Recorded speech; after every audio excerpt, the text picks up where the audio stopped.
What is up, coordinators, naturals, and everything in between? We are back, and this week we are diving into the history of the Cosmic Era. Cosmic Era is a part of Gundam's alternate universe in the anime and manga Mobile Suit Gundam Seed. This series is huge in Japan.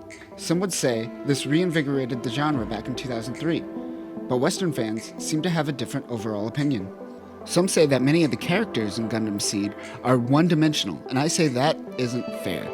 There are one-dimensional characters that happen to have access to nukes, and boy, do we see a lot of nukes in this series.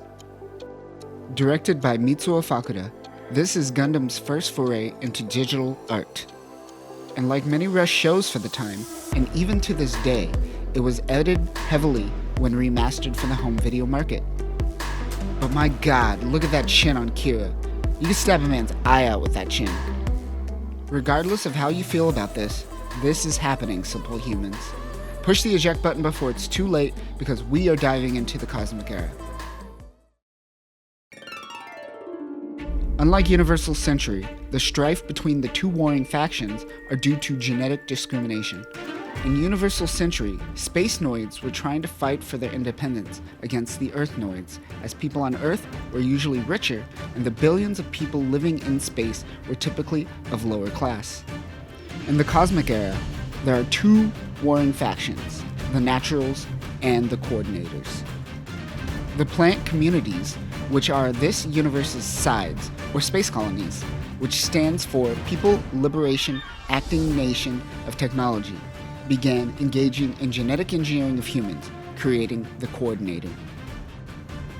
The Naturals, or natural-born humans, and the antithesis to Coordinators, were becoming worried of the genetic engineering done by the spacefaring colonies and decided to step in. However, there doesn't seem to be any class disparity in the Cosmic Era, or at least the cause of the war was not due to classism, but rather genetic disparity. Let's start off with the Bloody Valentine incident. The lead-up to the Bloody Valentine incident is very similar to the UC timeline. Around CE 30 and all the way up to the 60s, there was a huge boom of coordinators. And with disparity comes radicalism, as the rise in coordinators brings forth Blue Cosmos, an anti-coordinator terrorist group. The Zodiac Alliance, a political organization, was formed by Athrin Zala's father, Patrick Zala, and others from the L5 colony. This essentially became the Zodiac Alliance of Freedom Treaty in CE 68, also known as ZAFT. Now with an emerging army, ZAFT and Plant was seen as a threat to the Earth Alliance. But an army wasn't enough. They needed self-sufficient agriculture. This is where the Junius colonies come into play. Junius 7, 8, 9, and 10 were set to be remodeled for agricultural production to help Plant achieve this goal of self-sufficiency. With the help of their newly produced general-purpose mobile suit, the Jin, it seemed that Plant and ZAFT were becoming the self-sufficient nation they wanted to be. As the colonies were still a sponsored nation from Earth, they were exporting goods to Earth, but with constant attack on the colonies, mostly done by Blue Cosmos. Plant decided to cease exporting goods to Earth. After some bickering back and forth for a few months, on February 11, CE 70, the Earth Alliance declares war on Plant. During this time, the Agamemnon-class ship, the Roosevelt, leaves for Junius colonies with a particularly new nuclear-powered mobile armor. 3 days after the declaration of war on February 14th, the Roosevelt met up with an ongoing attack on Plant by the Earth Alliance. During this battle, the Roosevelt launched the TS-MA-2 Mobius mobile armor equipped with nuclear weapons. ZAFT's Jin greatly outperformed the Mobius, but in this case, all the mobile armor had to do was survive long enough to launch the weapon of mass destruction.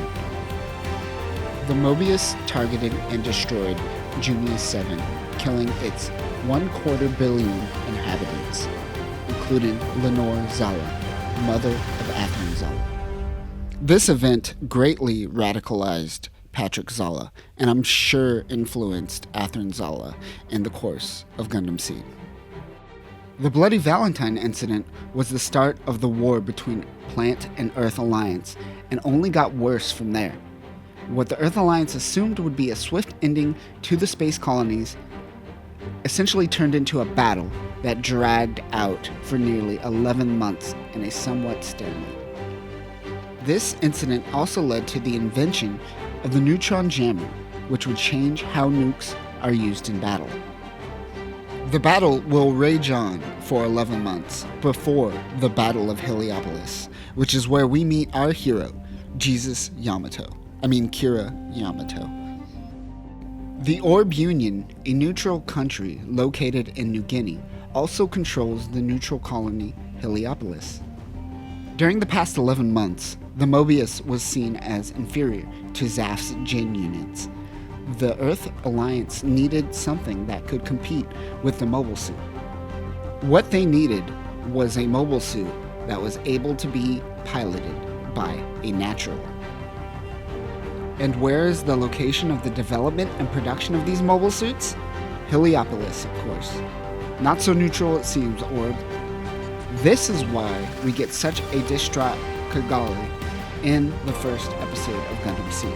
Of course, Zaft sent a spy to find out that Orb was developing weapons for the Earth Alliance. A small group known as the Le Creuset team Le Creuset was ran by the main villain of Gundam Seed, Rao Le Creuset. Rao is a clone of Al Daflaga, father of Mu Laflaga, and his original name was Rao Laflaga. But that information is left saved for a video that I will most likely never make.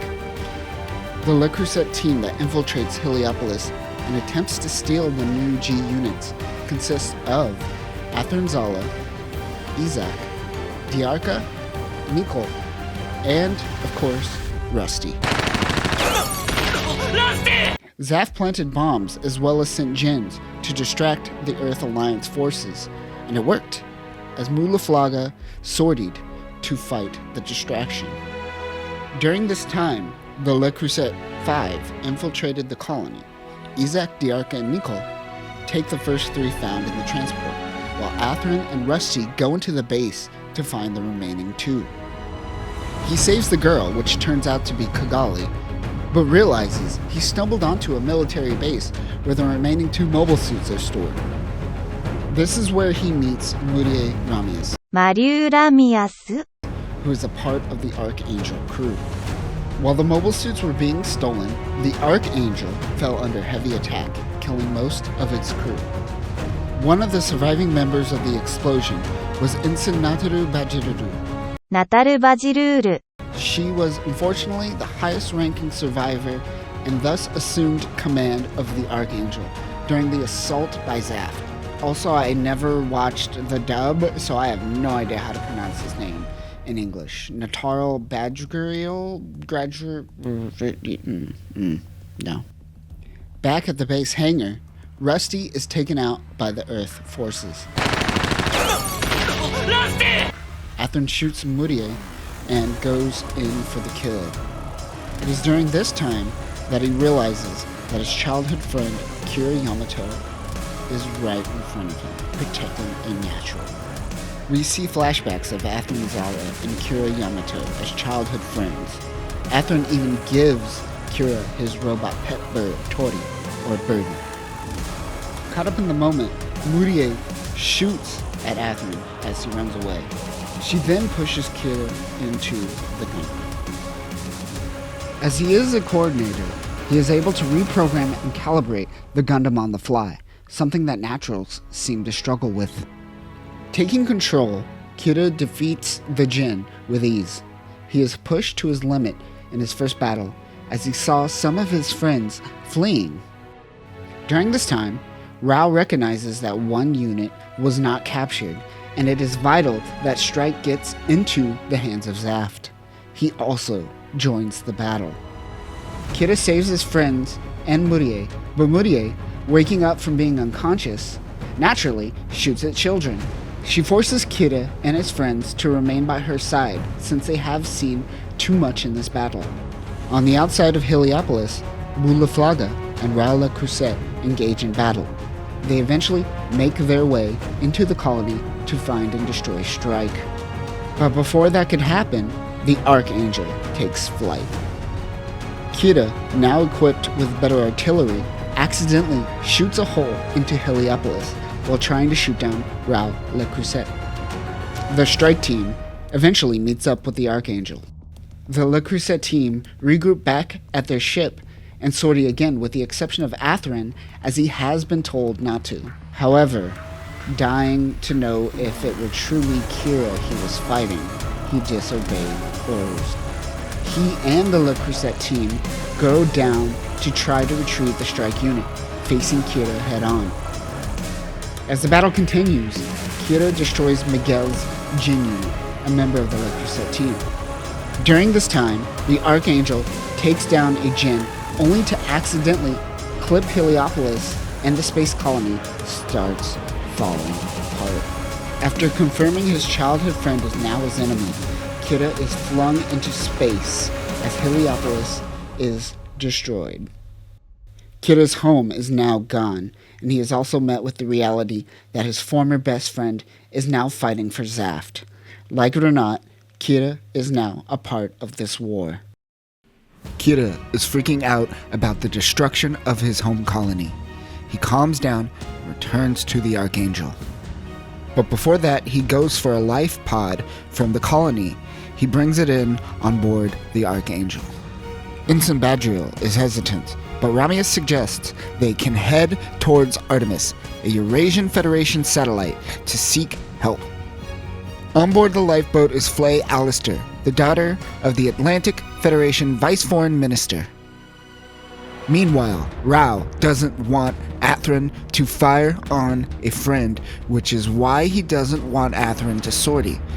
But Athrun affirms with Rao that he will shoot Kira if he has to. The Nazca-class ship begins to attack. The Nazca-class ship is a destroyer for Zaft that outpaces the Laurasia-class ship. It is even more mobile and agile than the Archangel class. It has two 120-centimeter high-energy beam cannons and 540-millimeter multi-purpose vertical launching systems for mobile suits and armors. Mu and Kira sortie. Athrun launches from the Nazca class along with the rest of the stolen G-weapons. They engage in battle. Meanwhile, Mu Laflaga hides and waits for his time to attack. The Archangel is being targeted by the Nazca, but they are waiting for Mu's attack. He finally attacks the Nazca ship, which makes Zaft retreat. The mobile suits get the retreat message, but they surround Kira. They don't want to let him get away. Kira is out of power. His phase shift armor turns off. Athrun goes into mobile armor mode and captures the Strike with his Aegis. Mu comes in to assist Kira. Kira heads towards the Archangel to resupply. The Archangel launches the Striker resupply. Isaac tries to attack, but it is too late as the Striker has resupplied. The Strike takes out Isaac's arm. Zaft makes their retreat finally.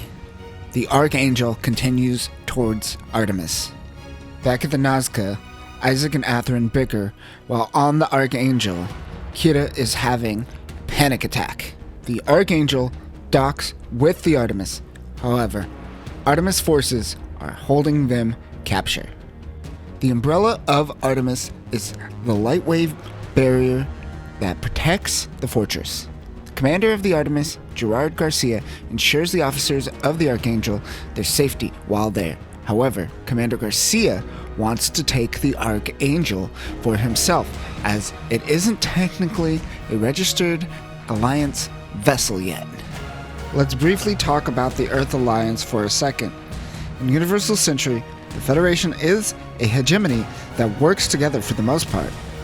In Cosmic Era, the Earth Alliance consists of the following factions: the Atlantic Federation, the Earth Alliance Council, the Eurasian Federation, the Omni Enforcer, the Republic of East Asia, and South African Union. For now, we will focus on the Atlantic Federation and the Eurasian Federation, the two biggest powers of the Earth Alliance. The Atlantic Federation consists of the United States, which includes all of North America, Iceland, Greenland, Ireland, Great Britain, Guam, and Hawaii. Essentially, what the modern world considers the Western world. The Eurasian Federation, however, consists of parts of the European Union, former Soviet states, the Middle East, and parts of China and Japan. The Reconstruction War was a massive event that brought forth the advent of the Cosmic Era. During this time of economic crisis, the Eurasian Federation slowly gained power and became the Atlantic Federation's biggest rival. Even though the Earth Alliance is at war with Zaft, they seem to also be in conflict with themselves. Artemis officers force Kira to operate the Strike Gundam, but he hesitates. The Nazca class launches Nicole in the Blitz Gundam. The Blitz Gundam is equipped with the Mirage Colloid Stealth System. This is a system capable of blocking infrared emissions and can bend radio and light waves. Essentially, it could go invisible. Nicole attacks the Artemis with little ease. So much for the impenetrable fortress. The Archangel crew gets free and heads towards the ship. Kira also launches. Kira and Nicole engage in battle. Meanwhile, Diarca and Izek launch. The Archangel begins its launch. Kira retreats. As they retreat, Artemis seems to be destroyed. Rowla Crusette and Atherin go to meet with the Plant Supreme Council. The Supreme Council formed in CE 53, where 60 council members will represent 120 colonies under Plant's dominion. It wasn't until CE 58 when both Patrick Zala and Siegel Klein became members of the council. During this time, the two council members sought to seek independence from their Earth benefactors, but they went in two separate directions. It wasn't until CE 70 that the Earth Alliance attacked the planet colonies, starting this war. This attack was Junia 7, aka the Bloody Valentine Incident. Siegel Klein is a part of the moderate faction, where Patrick Zala is a part of the more radical faction. Siegel Klein is also the father of Lacus, who will make an appearance later in this episode. Back on the Archangel, they are running out of water. They happen to be near the Junia 7 disaster and decide to raid the area for supplies. They feel bad for pillaging the remains of the dead, so they decide to hold a memorial. While mining for ice, Ijin is observing a civilian ship that looks abandoned. Kira has no choice but to shoot it down as it noticed one of the pods mining for ice. After destroying the Jin, Kira finds another escape pod and brings it on board the Archangel. When they open the capsule, they are met with Lacus Klein, as well as Pink Chan. She tells the officers of the Archangel that the Earth Federation attacked their ship once they found out that plant civilians were prepping for a memorial for Junia 7. Burius, an EA soldier, finds this repugnant. While on the Archangel, Flay lets Lacus know that she doesn't like coordinators. This leads to one of the crew members asking if she is a part of Blue Cosmos. This is the first mention of Blue Cosmos in the series. Blue Cosmos is essentially an anti-coordinator terrorist group that began targeting coordinators after George Glenn revealed himself to be a coordinator. Even though when Flay is asked, "Are you a member of Blue Cosmos?" the crew is essentially asking her if she's a racist. The Archangel is to meet up and join the 8th Fleet. A part of the 8th Fleet is the Atlantic Council member George Allister, father of Flay Allister, and also member of the Blue Cosmos, which makes Flay's racist tendencies more understandable. As the 8th and the Archangel make contact, the Aegis Gundam begins an attack on the 8th. Kira launches in the Strike Gundam to help out. Kira and Atherin engage in battle. Suddenly, the ship carrying George Allister is destroyed. Flay cries over her dead father. Mulaflaga tells Remius that they need to flee or they will be killed in battle as well. Early in the episode, Ensign Badriel suggests using Lacus as a bargaining tool in battle. Badriel takes this opportunity to send a message to Zaft, informing them that they have Lacus Klein as a prisoner. This is an interesting dynamic that we are witnessing in the show. Ramius is way more experienced than Badriel, and we are starting to see this play out in front of our eyes. However, we will see growth in Badriel by the end of the series, so keep an eye out for that. Rao understands the situation and withdraws from the battlefield. After the actions of Ensign Badriel, Kira is wondering if he is helping the right side. Also, Flay yells racist slurs at him for being a coordinator and not saving her father. Luckily, Lacus is there to console him. Both Lacus and Kira relate to one another because not only did Athrun build Tori for Kira, he also built Haro for Lacus. Both see the humanity in Athrun Zala and not the soldier. Kira decides that he will free Lacus as a hostage. Sai helps him escape. Kira launches and sends a message to Zaft regarding the well-being of Lacus. Athrun launches in retaliation. The Aegis meets up with the Strike Gundam. Kira gives back Lacus to Athrun and Zaft. Both Athrun and Kira declare that they won't hold back next time they meet in battle. Both Mulaflaga and Rao La Crusette launch to engage the Aegis and Strike Gundam, but Lacus prevents the two forces from fighting, expressing how they shouldn't battle on the grounds of Junior 7 and the loss of George Alistair, as they still seem to be around the airspace. This prevents the two forces from battling, and they go their separate ways, for now. Mulaflaga, Ensign Badriel, and Captain Ramius discuss how to punish Kira for his actions of taking Lacus to the enemy without any direct orders. Ramius states that soldiers would be sentenced to death in situations like this. However, since he is a civilian, they let him off the hook for the most part. Izak tells Diarca and Nicole that once Lacus is delivered and in safe hands, they are to attack the Archangel before they meet up with the 8th Fleet. Izak most likely wants to not let Athrun know of that situation. He has Lacus with him anyway. The Archangel gets an alert that the enemy is nearby. Kira prepares to launch. While he launches, we see a more sociopathic side of Flay. The dual Blitz and Buster Gundam attack the Strike. Mu's mobile armor assists, but his weapons are somewhat useless against the Gundams. The Blitz vanishes. Diarca in the Buster is being distracted by Mulaflaga, and Kira and Izak in the dual Gundam engage in battle. The Blitz gets in close to the Archangel and starts to attack. Kira is afraid of the Archangel being destroyed and goes into a rage. Izak takes a lot of damage. They decide to retreat. Mulaflaga tells Kira that he was unbelievable in that battle. The 8th Fleet finally arrives. Back at Zaft, Athrun safely escorts Lacus to a transport vessel. They say their farewells for now. Ensign Badriel suggests they try to get Kira to stay, as he is a valuable asset, but Ramius tells her they can't pressure him to join the military. Admiral Halberton meets with the Archangel crew. Chief Commander Koji notes that these supplies are mainly used in Earth's atmosphere. Meanwhile, Flay asks if she can enlist in the military.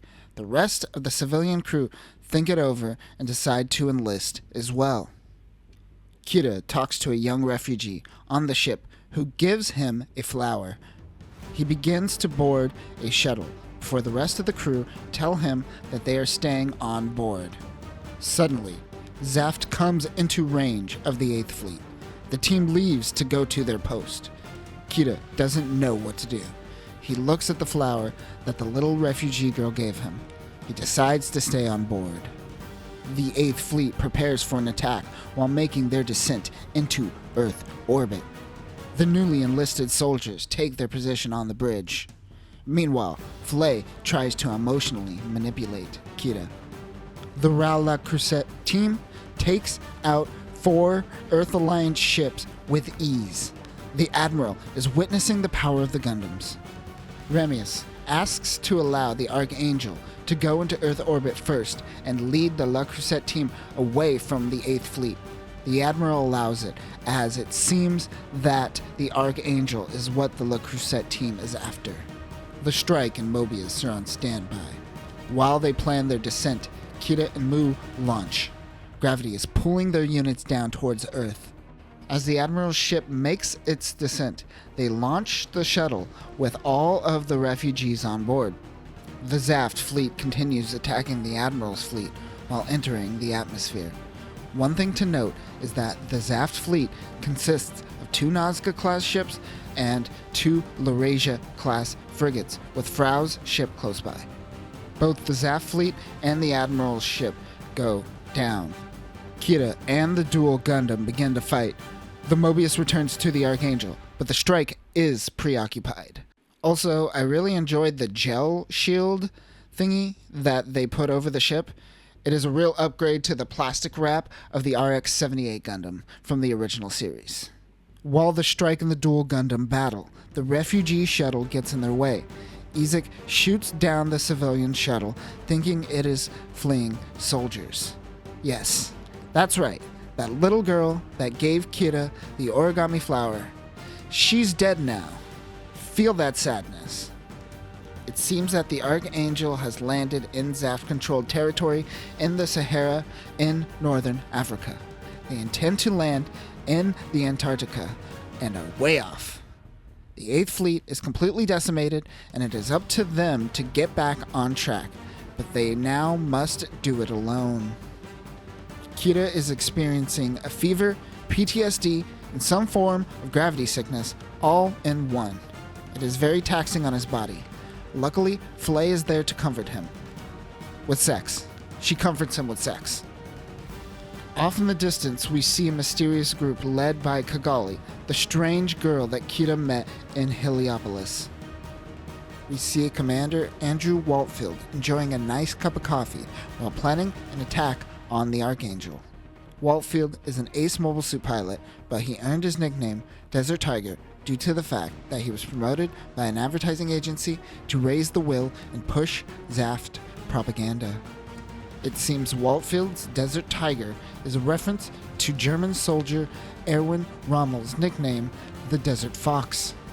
Back on board the Archangel, Mu Laflaga is prepping a new mobile armor that they received from the 8th. Neutron jammers are placed throughout the territory, and they struggle to use their radars. Sound familiar? This is just like Universal Century for the most part. The alarms go off. The crew assembles. Missiles begin striking the area. The Strike launches. Kira is struggling to get used to Earth's atmosphere. He is met with agile attack helicopters as well as Bakus. The TMFA 802 Baku takes on a bipedal mammal-like animal with caterpillar treads on its legs. This allows it to traverse the desert with ease, unlike Kira and the Strike currently. Like most animals of this nature, the mobile suit focuses on forward movement, so strafing isn't its strong suit. It has a 450mm railgun, a 400mm missile pod, and a twin-beam saber that comes out of its face. The Archangel gives Kira cover fire as he walks around like a drunken person in the desert, but he slowly starts to get the hang of it. Commander Waltfield is watching in the distance. Kira starts to get the upper hand on one of the Bakus. Waltfield notes that he is adapted very quickly. The Baku attacks the Archangel, but Kira returns with suppressing fire. The Archangel needs to get moving quickly. Mu Laflaga suggests going out in the new Skygrasper. Ramius allows Mu to launch. The FX-550 Skygrasper is an aerial support fighter. This fighter was actually designed to work with the Strike Gundam as the unit that mount the Strike Gundam's Striker packs, which we seen last episode, and can help the Strike resupply. It has a 20mm machine gun, a medium caliber cannon, beam cannon, and an anti-ship missile. It launches and helps somewhat, but it isn't enough. Suddenly, an attack comes from the rear. The resistance group comes to aid the Earth Alliance. Kigali tells Kira to lure the Baku north of their current location into a trap. Kira and the resistance group work together. He lures them into position and Kigali sets off an explosion. Commander Waltfield retreats for now, but he has gathered plenty of data. The EA and the resistance meet at a rendezvous location. Ramius and Mu meet with the resistance, which goes by the name Desert Dawn. This group seems to be well informed of the Archangel's current situation. They want to see the mobile suit pilot. Kigali recognizes him from Heliopolis. Kira takes a moment to realize who she is. Also, I want to note that now that Kira has enlisted in the military, he is an ensign, the same rank as Badriel. Nice. Isaac and Diarca are currently in Gibraltar, a Zaft military facility in Iberia. Raul Crusette wants the two to remain on Earth and search for the Archangel in an attempt to destroy it. Diarca is not happy to be staying on Earth, but Isaac is dead set on destroying the Strike Gundam. Kigali questions how he is now with the Earth Alliance. Kira tells her it's complicated because she didn't watch our last Cosmic Era video. Kigali is also hiding a secret amongst her fellow resistance fighters. We will talk about this secret soon enough. Desert Dawn leader Sahib Ashman suggests they go through Gibraltar to get to Antarctica or through the Pacific Ocean, but ultimately getting past Waltfield and the Lesseps is the hard part. Ashman tells the officers that the people of this area are ultimately forgotten and that both Zaft and the Earth Alliance constantly fight over territory that isn't theirs. Kigali goes to find Kira, but when she does, she finds that Flay told Sai that she was with Kira last night. Kira and Sai squabble. Kigali wasn't probably looking for this drama when she went to go find Kira. Suddenly, Commander Waltfield begins their attack once again. They attack Desert Dawn's village. Kira and the Archangel crew take defensive positions. The Resistance and EA crew run into villagers. No one was dead because Commander Waltfield warned the town before burning it down. Also, Mulaflaga essentially calls their village useless. Classic. The Desert Dawn team go out to attack. Kira launches in the strike. Oh, and what is Flay doing during all of this?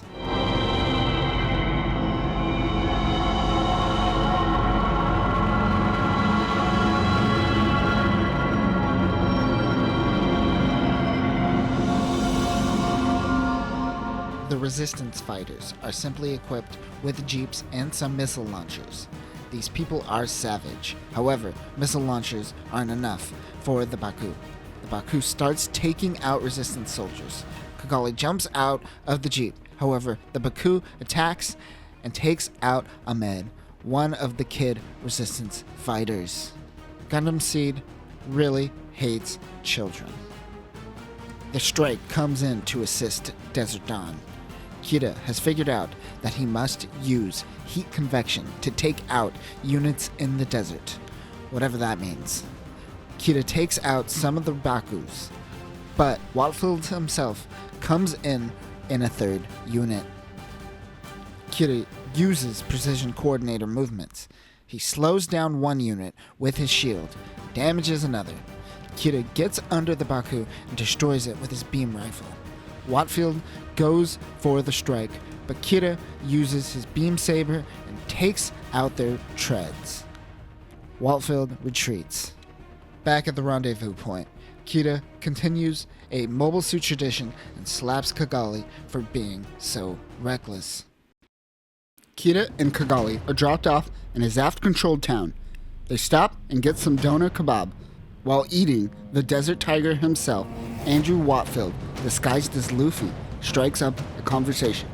While this is happening, a gang of Blue Cosmos terrorists attack the city. They all help in defending the city. Kira tries for a non-lethal attack, but Waltfield kills them anyways. He reveals himself as Andrew Watfield invites them to his home. Kigali takes a bath due to all the kebab sauces in her hair, and what's up? They changed it to a shower in the remastered edition. Okay, that makes sense. They probably wanted to tone down the sexy. Huh? They made it sexier? Why? Meanwhile, Kira and Watfield talk about coffee and space whales. While this is going down, Badriel and some crew members are pretending to be civilians to get their hands on some supplies. Prices are high in this part of the world. Back at Watfield's, he states that he knows that Kira is the mobile suit pilot that he fought from earlier, and that Kira is a coordinator. Watfield allows Kira and Kigali to leave for helping save his life earlier. On the Archangel, Sai tries to prove himself and fails miserably. I believe the purpose of this scene, and parts of the scene with Watfield, is to show that Kira truly is exceptionally talented. However, we are told that the strike is designed to be piloted for naturals, so I am not sure. The scene can't just be to show how much Sai sucks, right? That's just mean. Back at the plant council, Siegel Klein and Patrick Zolla discuss Operation Spitbreak for the first time. We will get into this in a later episode. The council approve of the operation. Rao is informed of the situation. Meanwhile, Atherin and Lacus have a date night.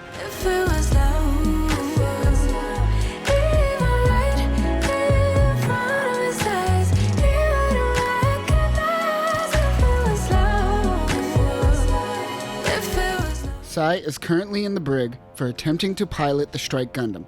Kigali is currently running a mobile suit simulation and is killing it. In Kira's headquarters, he is starting to realize that Flay might be a little sociopathic. Diarca and Izak meet up with Andrew Watfield. They are essentially put on the back burner as their units aren't equipped for the mission. This pisses off Izak. The Lesseps class goes out. The Desert Dawn and Archangel prepares for attack. Kira launches with the L Striker Pack. Striker Packs were designed to go with the Strike Gundam and the Skygrasper. Each pack has a different use, but they all have an additional battery support that gives the Strike more time on the battlefield without resupplying. However, the Strike's phase shift armor must be powered down before changing packs, leaving it vulnerable to attack. Kira equips the Striker with the Ale Striker Pack. This pack was designed to enhance movement in zero gravity, but in this case, Kira intends on using it in gravity to float and jump high. Kira and Mu launch. Watfield and Aisha launches in the orange Legao. The TMFA 803 Legao is a Baku in many ways, but unlike the Baku, this mobile suit has short-range and anti-mobile suit capabilities. It also is a two-seater, which is how Aisha is able to join in the battle. It also has claws. The Lesseps-class ship is not alone. A Petrie-class ship appears and corners the Archangel. Mu attempts to protect the ship. Kigali is frustrated with the Archangel crew. She hops on board and pilots the Skygrasper 2. The Lesseps class is a heavy cruiser mainly used to carry mobile suits. The Petrie class seems just like a tiny version of a Lesseps class ship. Not a lot of thought went into Zaf's Earth cruisers in the Cosmic Era. Kigali and Mu and the Grasshoppers take out the Petrie class. The Archangel is able to turn around and get the upper hand on the Lesseps. Watfield calls for a retreat. He attacks the Strike. The Strike's energy is depleted. The phase shift armor powers down. Kira ejects the L Striker Pack, grabs his knife, and attacks the Legao, destroying the unit. Kira is sad that he had to kill Watfield. Or did he? The Archangel makes its way towards the Red Sea. Kigali is adamant about joining the Archangel on the journey. Mu questions who she really is. Meanwhile, this is the closest that a Gundam show has got to a beach episode.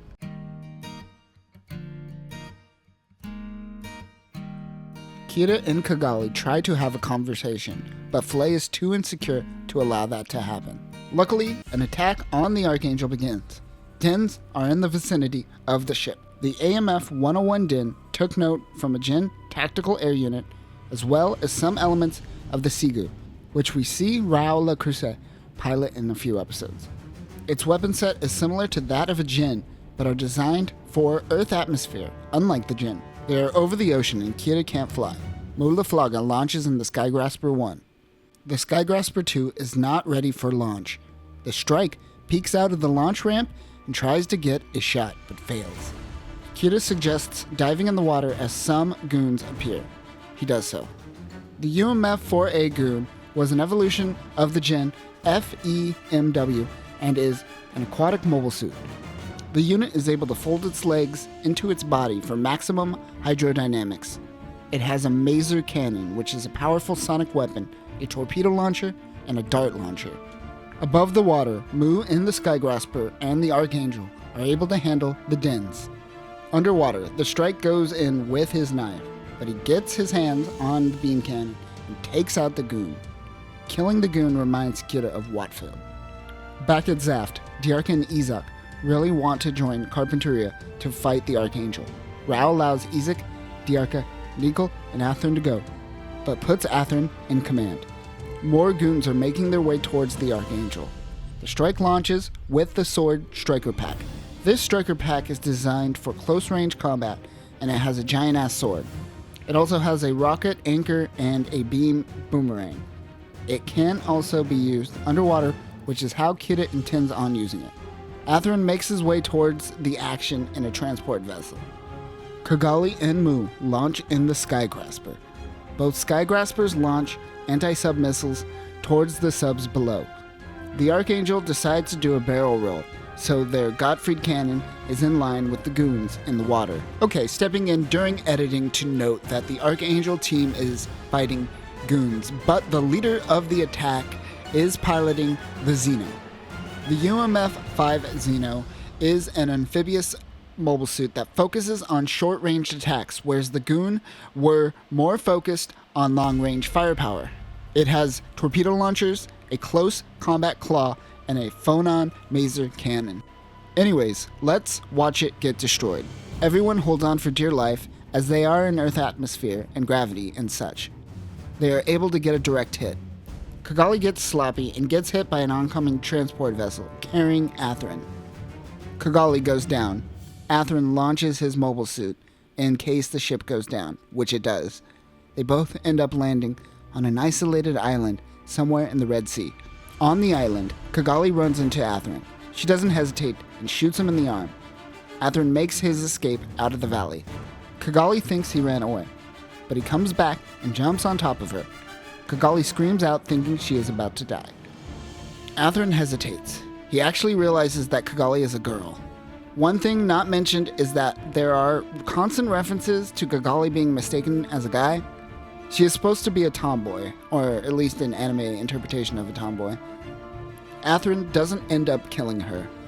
Back at the Archangel, Kira launches to search for Kigali. At Carpinteria Base, the rest of the Le Creuset team is informed that Atherin's carrier was shot down. Diarca and Izak laugh at Atherin's expense. On the island, Atherin unties Kigali from her restraints after almost drowning herself. Atherin tells Kigali that his mother died on Junia 7 during the Bloody Valentine incident. Kigali goes for Atherin's gun. They have a sexy standoff. Kigali throws the gun at Atherin and he is grazed with another bullet yet again. Kigali treats his wounds. The next morning, the Strike comes and finds Kigali. Atherin and Kigali part ways. For now. Some time has passed. The Zala team, since Rao isn't involved anymore, attacks the Archangel. Kira and Mu Laflaga are doing their best to defend the ship. The Blitz, Aegis, and Dual Gundam are all riding on ghouls while Kira is on top of the Archangel. Since the Gundams can't fly in Earth's atmosphere, they fly on top of these things. Kira destroys Izak's ghoul. He falls into the water. Kira jumps and knocks Nicol off his ghoul as well. The Archangel is taking a lot of damage. Below them, a fleet appears. It is an orb fleet.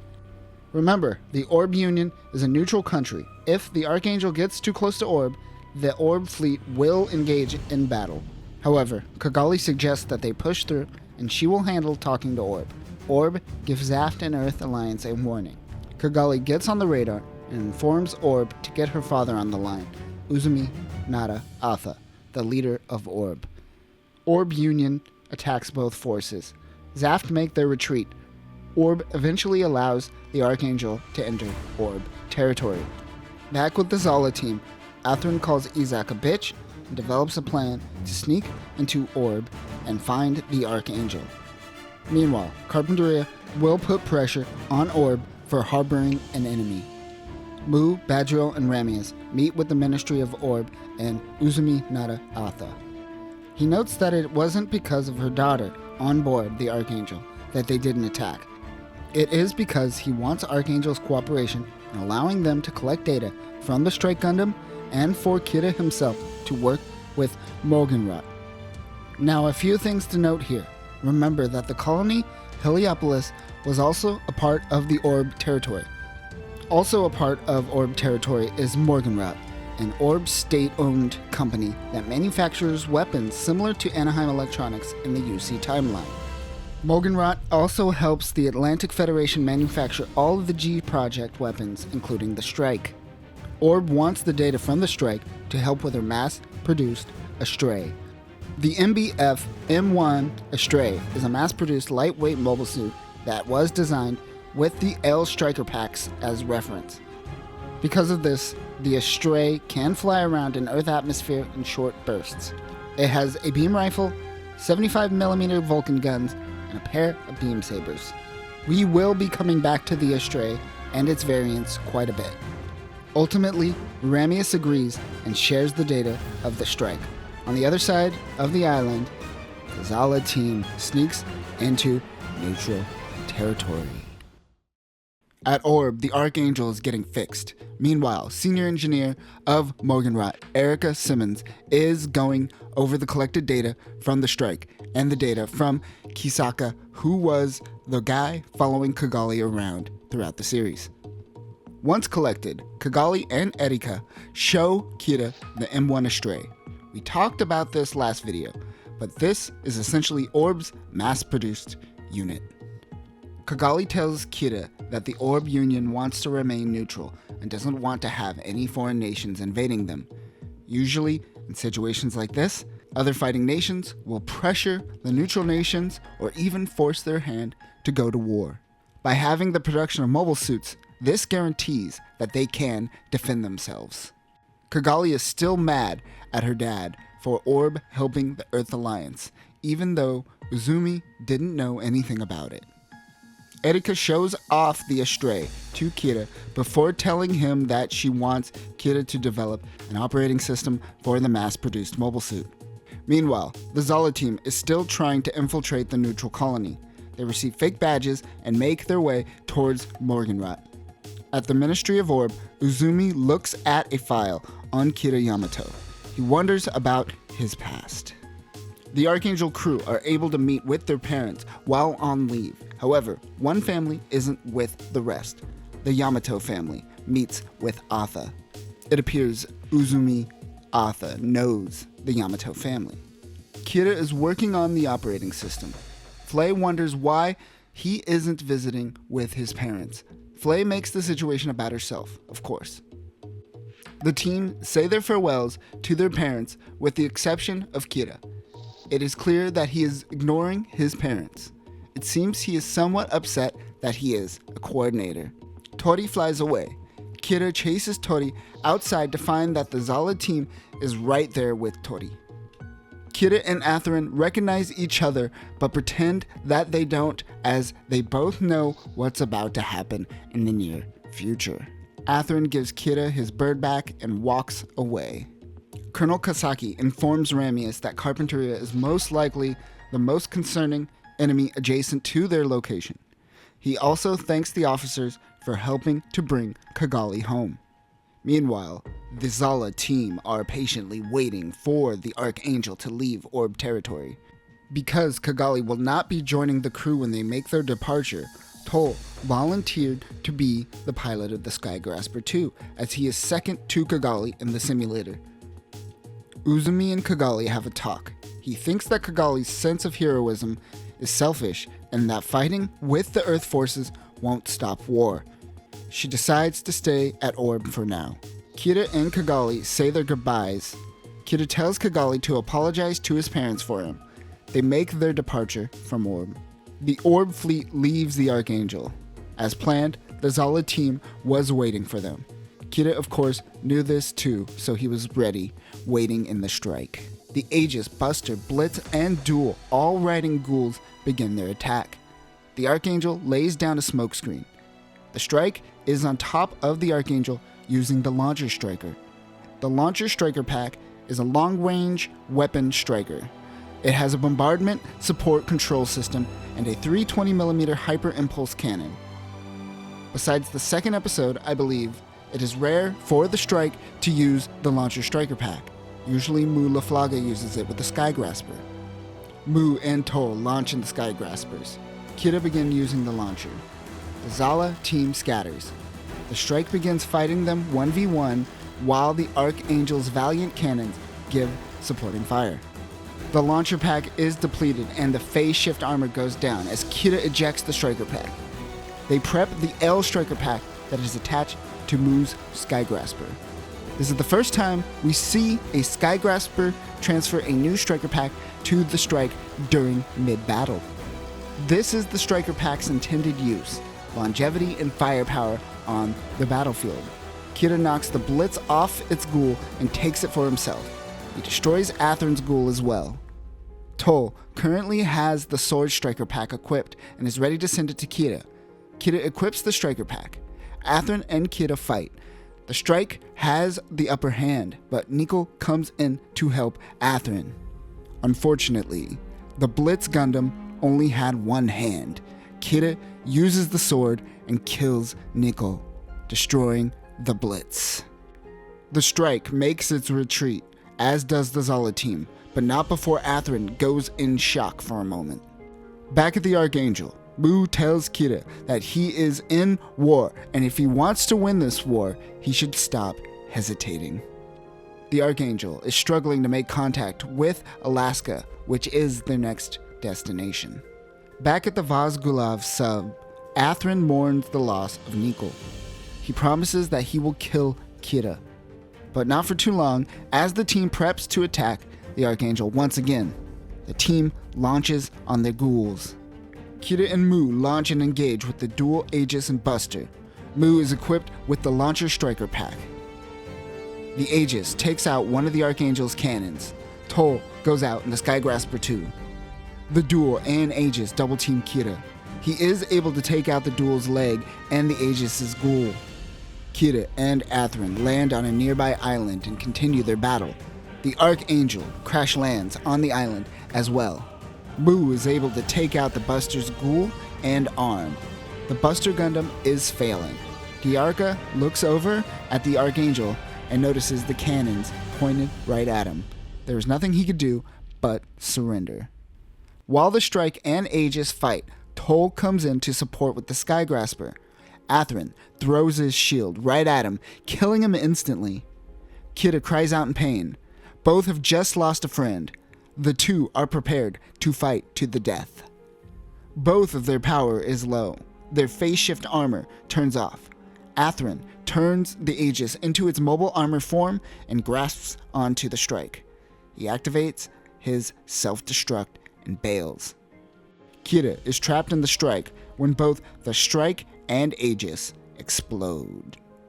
Both the strike and the Sky Grasper 2 have lost signal with the Archangel. The engineering team is trying to get the ship back up in order to take off very soon. Also, Diarca has been taken as a prisoner, and the crew has taken the Buster Gundam back. Dins begin approaching the Archangel. Luckily, they are able to get the ship off the ground. The Sky Grasper 1 is not ready to launch.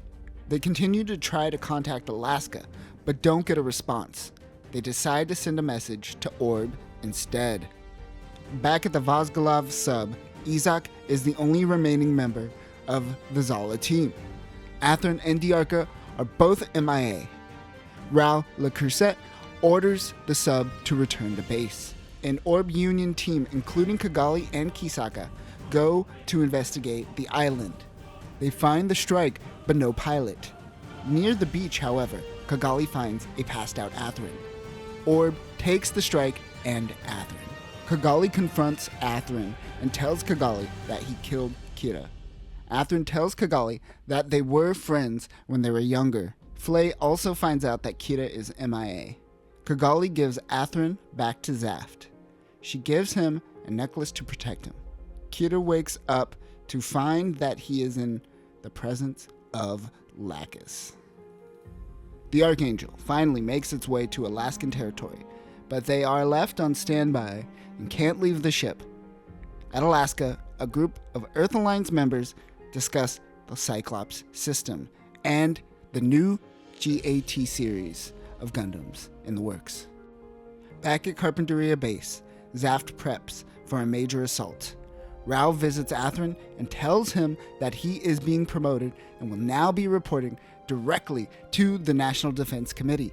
Rao will no longer be his commanding officer.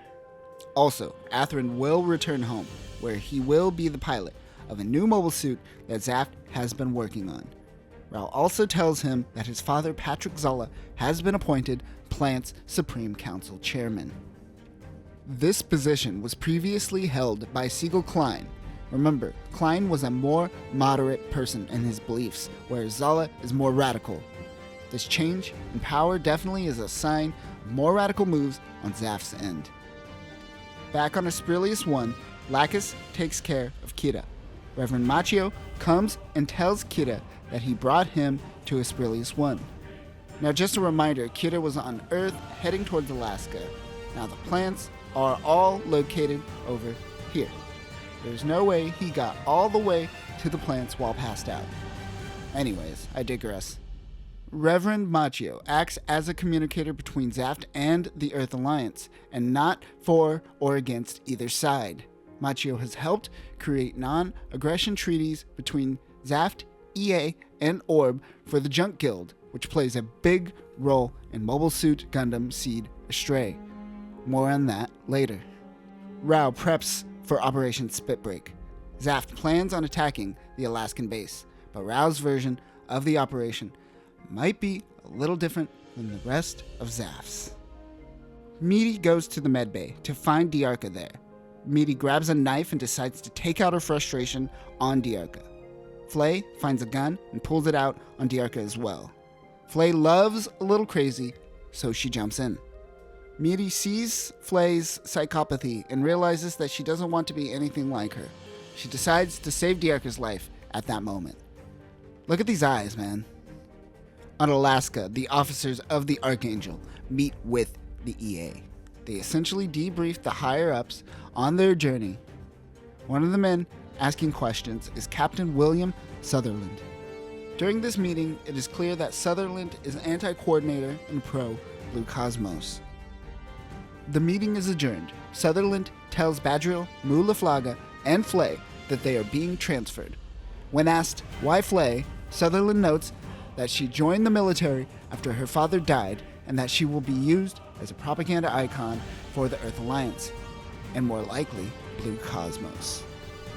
As Athrun is now a part of Special Forces, he makes his leave from Carpinteria Base.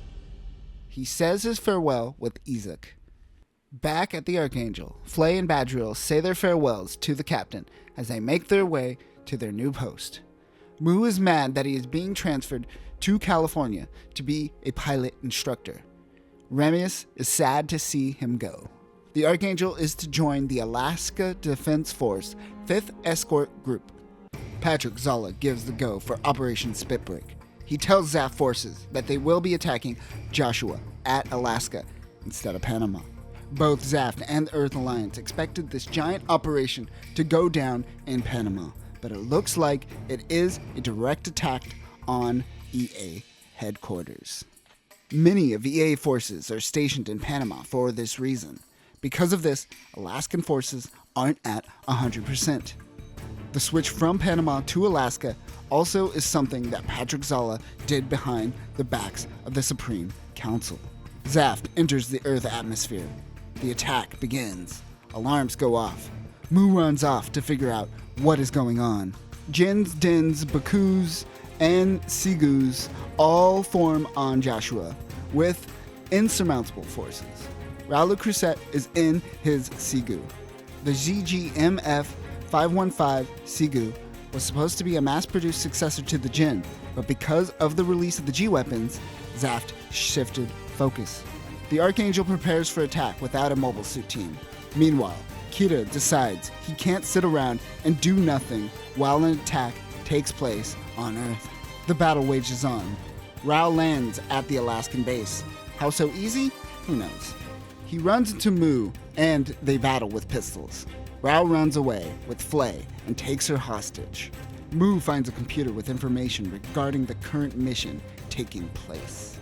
Lacus gives Kira a Zaft uniform to wear.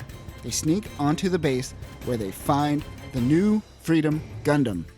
The ZGMF X-10A Freedom Gundam was reverse engineered from the G project by Orb and the Atlantic Federation. This Gundam has everything. Everything? Everything. We are talking Vulcans, beam sabers, railguns, beam rifles, anti-beam shields. It has a multi-lock system, an N-jammer canceller, has a phase shift armor, and a meteor unit that makes it even stronger, damn it! I know this is a Japanese anime, but this is the most American Gundam ever. I'm looking at you, Gundam Baxter from G Gundam. You are nothing. Nothing. Both the Freedom and Justice were created by Patrick Zolla and the Plant Supreme Council. I guess since Lacus's dad isn't the chairman anymore, she decided it's time to do a little bit of war crimes. Kira takes off in the Freedom Gundam. The Archangel does its best to defend the base. Raoul Crusette looks at the battle from afar. He notes that the Eurasian fleets and the Archangel-class ships are taking most of the attack currently. Mu finds a fighter jet and takes off as the base is infiltrated by Zaft soldiers. Meanwhile, some of the Atlantic Federation higher-ups are plotting something. The only response that the base is getting is to hold the line. No enforcement from Panama has shown up yet. Mu flies towards the Archangel.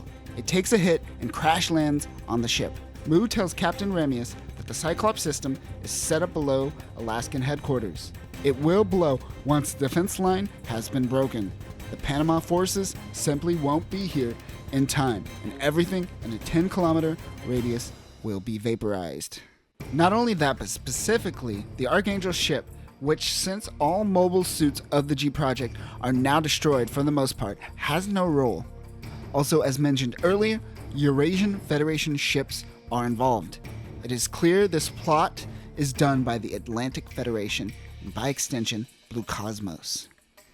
Based on this information, Remius decides to abandon the battlefield and retreat, as this is a lose-lose situation.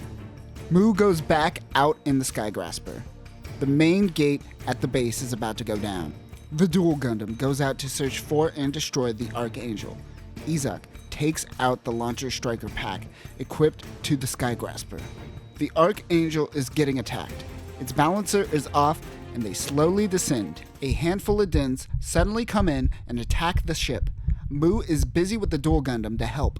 A Din is about to destroy the Archangel ship until suddenly a mobile suit from above takes it out. It is Kira in the Freedom Gundam. Kira takes out an entire fleet. Captain Remius tells Kira about the plan. Kira then opens a broadcast to both Zaft and Earth, telling them to flee the location before the base explodes.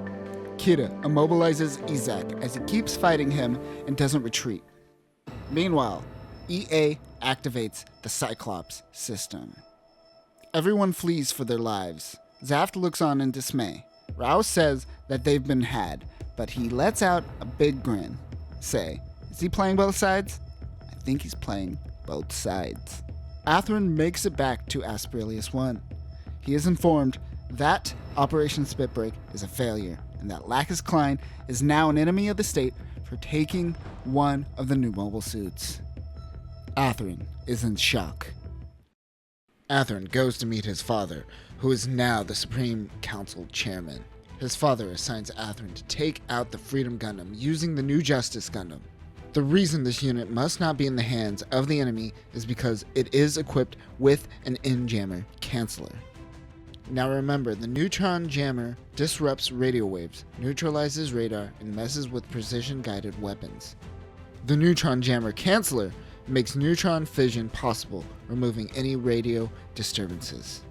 The Gundam acronym for the Justice and Freedom is Generation Unsubdued Nuclear Drive Assault Module. The creator of the N-Jammer Canceller is Yuri Almafi, father of Nicole. While prepping the Justice, Atherin apologizes to Yuri for what happened to Nicole. He definitely appears to be motivated by his son's death. Kira meets with the Archangel team. He tells the team that he is no longer fighting for Earth or Zaft. He also lets them know about the N-Jammer Canceller. They debrief on the Cyclops system and how Zaft switched their attack from Panama to Alaska. Kira tells Ramius that Plant didn't know about this plan either. The Archangel crew are also unsure of what they should do. Because they left the battlefield, they would be considered deserters and would probably be executed for it. They wonder if they should take their chances with Ord. Sai tells Kira that Flay has been transferred off the ship. Meanwhile, one thing that Patrick Zala told Atherin is that all associates involved with the theft of the Freedom must be killed. Atherin realizes that this means Lacus must die as well. He goes to look for her. He finds Pink-chan, which means Lacus must be nearby. He finds her in a theater singing. Lacus confirms to Atherin that Kira is still alive and that Atherin didn't end up killing his friend. Lacus asks Atherin, what is he fighting for? Atherin was followed by Zaft. They try to kill Lacus, but Atherin protects her. Some of Lacus's men come to save her. She leaves, making Atherin question everything about what he is fighting for. Atherin finally launches in the Justice Gundam. Like the Freedom, the ZGMF X09A Justice Gundam has more or less infinite power due to its nuclear reactor, phase shift armor, multi-lock-on system, and of course, an N-Jammer Canceller. Exclusive to the Justice is the Phantom 00. With the help of the Phantom 00, the Justice can enter high mobility aerial tactic, or high map mode, for higher acceleration and mobility. This makes the Justice extremely fast. The Phantom 00 can also be used similar to the Ghoul. Atherin goes on the hunt for Kira. The Archangel makes its return to Orb. Uzumi tells the Archangel crew that the Atlantic Federation has been putting pressure and they will officially become enemies soon if they don't join and support the EA. Also, a reminder, when the Cyclops system destroyed Joshua, it took out a good chunk of the Eurasian Federation with it. Now the Atlantic Federation is the majority of the EA and allows Blue Cosmos to sneak its way into the mix. The Atlantic Federation is now taking a hard stance on coordinators. Meanwhile, Rao and Zaft are on their way to Panama to take out the Panama mass driver. This will cripple Earth's gateway into space and leave them stuck on Earth. Rao invites his prisoner, Flay, to observe the upcoming battle. The attack begins. One of the pilots on the front line is Isaac and the duel. Pillboxes aren't enough to take out Zaft's forces. On the battlefield, defending Panama is the Strike Dagger mobile suit from the 13th Autonomous Corps. The GAT-01 Strike Dagger is a mass-produced mobile suit that is based off the Strike Gundam. Unlike the Gundam, the Strike Dagger doesn't have phase shift armor and striker packs. It also has an OS that can be used by natural pilots. This was created by the Omni Enforcer, which is an arm of the Atlantic Federation and mainly composed of Blue Cosmos members. Zaft launches Gungans throughout Panama. These are giant EMPs. The machines go off and the power goes out. Zaft are able to destroy the mass driver and take out Panama forces. Back at Morgenrot, Erika shows Kira they fixed up the strike and added a natural OS to the mobile suit. Mulaflaga wants to pilot the strike. He also acknowledges he is no longer an EA officer. The strike and Freedom do a little training. The Earth Alliance Council consists of representatives of all the Alliance member nations. This must have been a really awkward meeting for the Eurasian Federation representative. During this meeting, we meet Murata Azrael, the president of Blue Cosmos. Azrael will go to any lengths to ensure the destruction of the coordinators. He wants to pressure Orb, but most likely he just wants to test his new mobile suits. They send a message to Orb telling them that if they don't assimilate with the EA, they will be considered helping Zaft and an enemy to the EA. Remius informs the crew that they are no longer under her command, and if they wish to leave, they can. However, everyone stays to support their captain.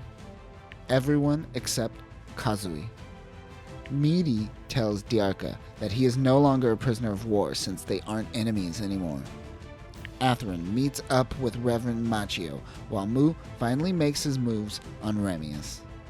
Azrael and the EA begin their attack far off the shores of the borders of Orb. The Archangel takes off. The Estrays also join the battle. They run into strike daggers. Kira and the Freedom and Mu and the Strike launch. The new Earth pilots Orga, Clotho, and Shani launch in the new GAT Gundams. The GAT X-252 Forbidden Gundam is piloted by Shani. It has a high-speed assault form and uses the X-200 frame like the Blitz Gundam. Its specialty weapon is the Geschmeidig Panzer, which is an energy deflection weapon. It also has a transphase armor, which is superior to the phase shift armor. The GAT X-131 Calamity Gundam is piloted by Orga. It is designed using the X-100 series frame and inherits the Buster Gundam's artillery attack concept. It doesn't have a mobile assault mode, so it rides on top of the Rider Gundam to go into battle.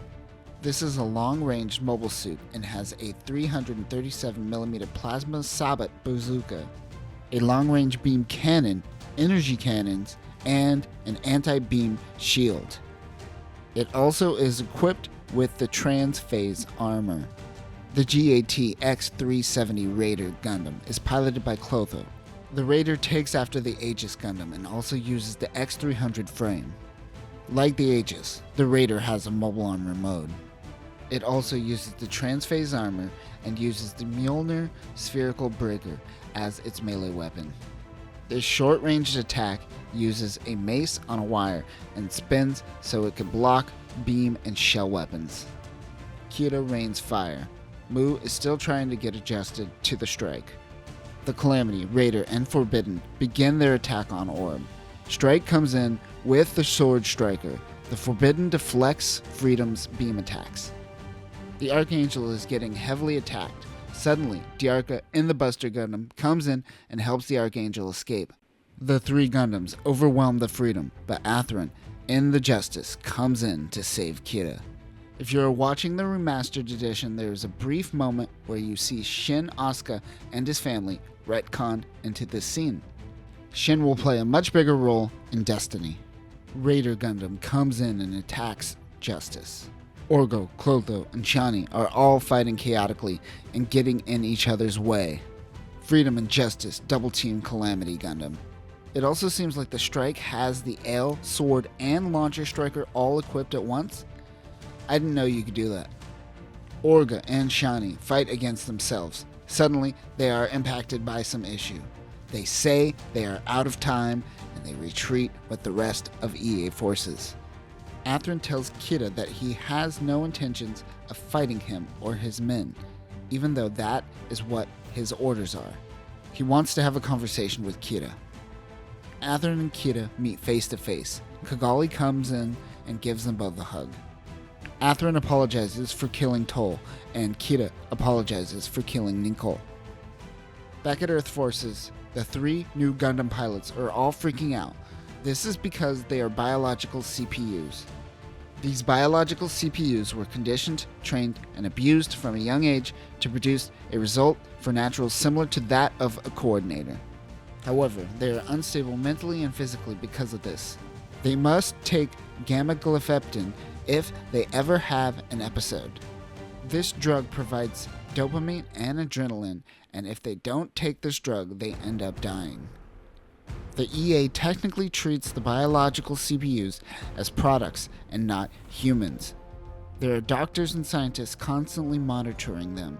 After a dose of gamma glypheptin, they are ready for round 2. Orb prepares for another attack. Uzumi and Kigali are frustrated that Earth Alliance won't even attempt to have talks and would rather attack. Kira goes back out in the Freedom. If Earth truly does plan on destroying Orb, then this may be a tough battle for them to win. Calamity and Freedom begin fighting. Raider comes in. Atherin decides to join the battle and help Kira.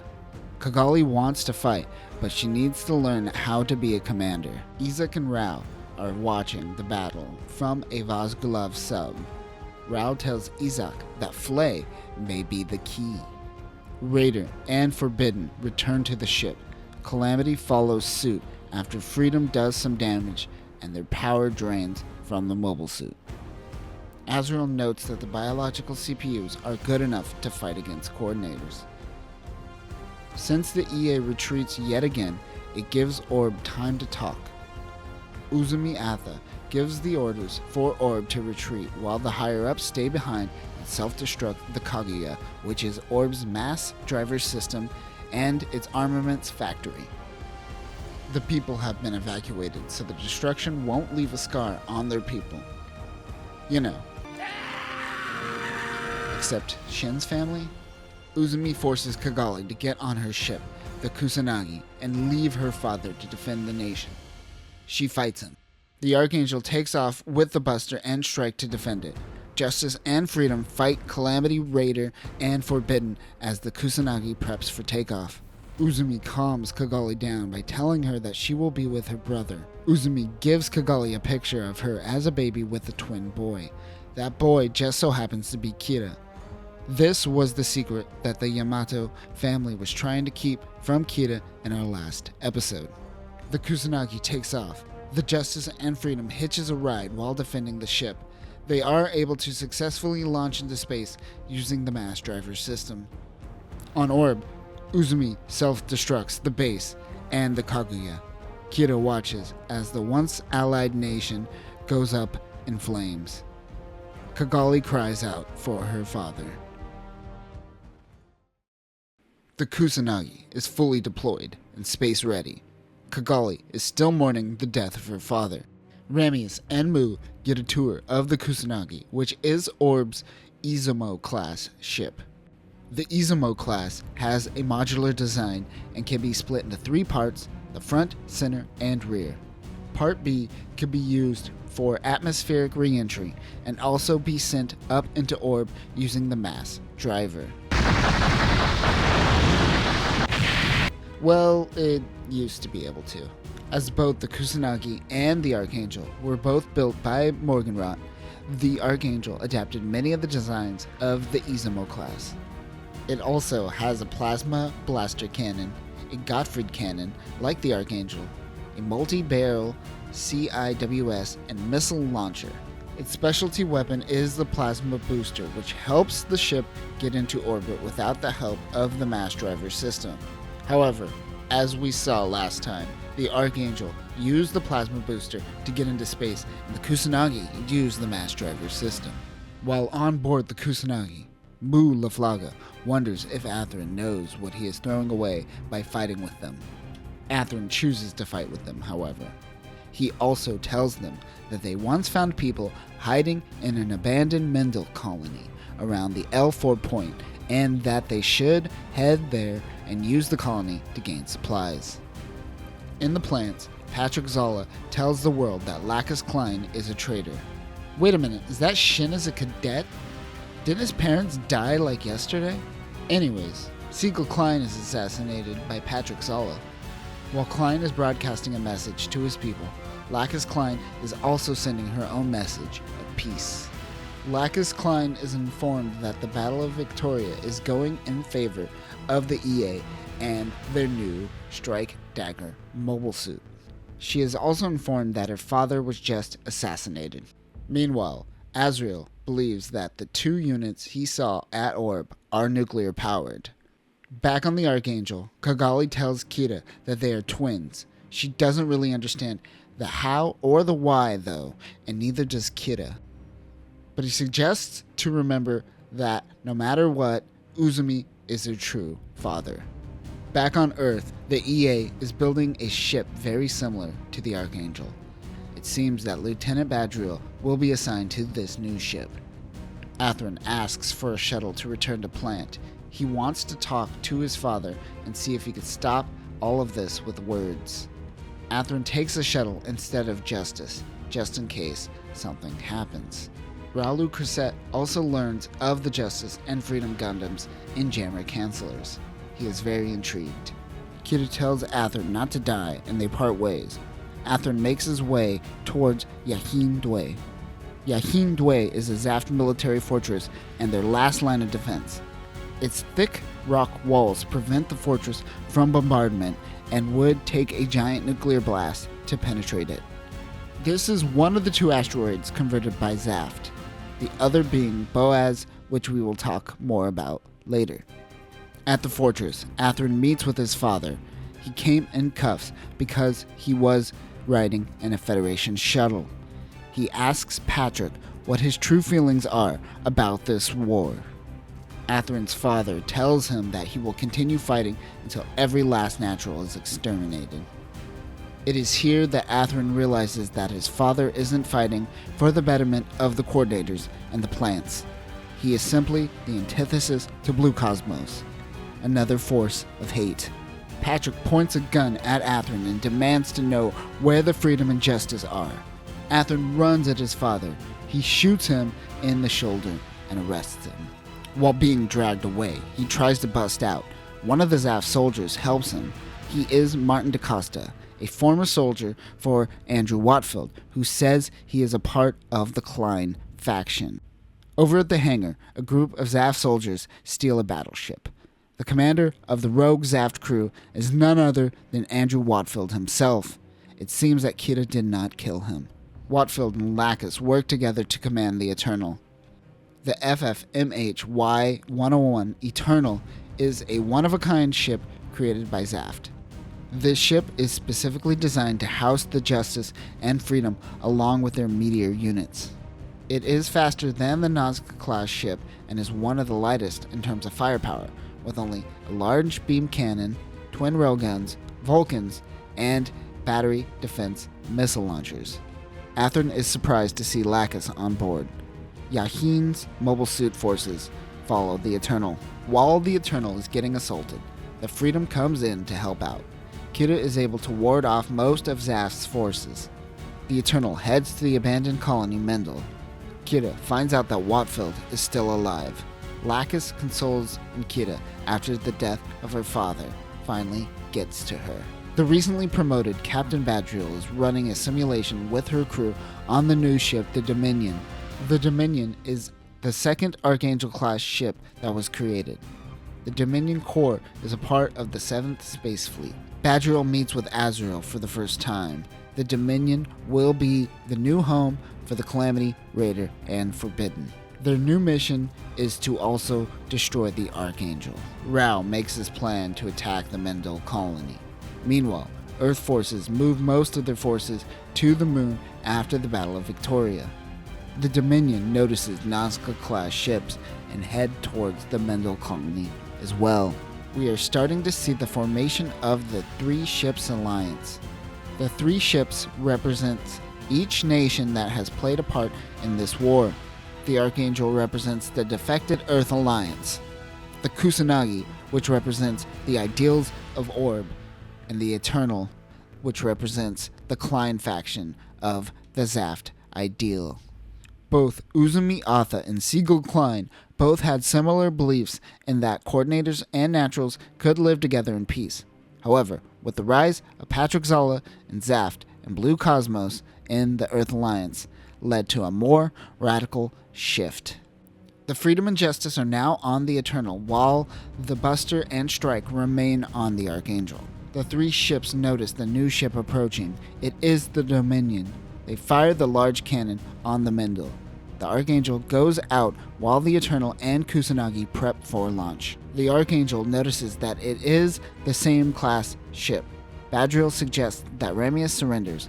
Of course, Ramius declines. Calamity, Forbidden, and Raider launch. Kira, Mu, Diarca, and Atherin launch as well and engage in battle. The Kusanagi is trapped on a cable, and a stray unit goes out to remove it.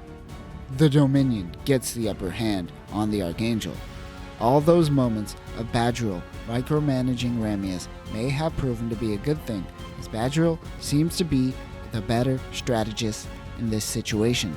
She launches missiles at the Freedom Gundam. Kira is able to dodge most of the attack, but is getting surrounded by the GAT Gundams. Meanwhile, Rao, Le Creuset, and Izak launch and head towards the Mendel. The Buster and Strike go to stop Rao's forces from joining the battle. Izak is surprised when he runs into Diarca. Mu and Rao engage in battle. Now that Kusanagi and the Eternal are on the battlefield, the Dominion retreats. It is clear that Azrael has no clue about military strategy. Kira and Atherin recognize that the EA Gundam pilots aren't naturals, but they aren't exactly coordinators either. Mu, Diarca, Rao, and Izak continue their battle.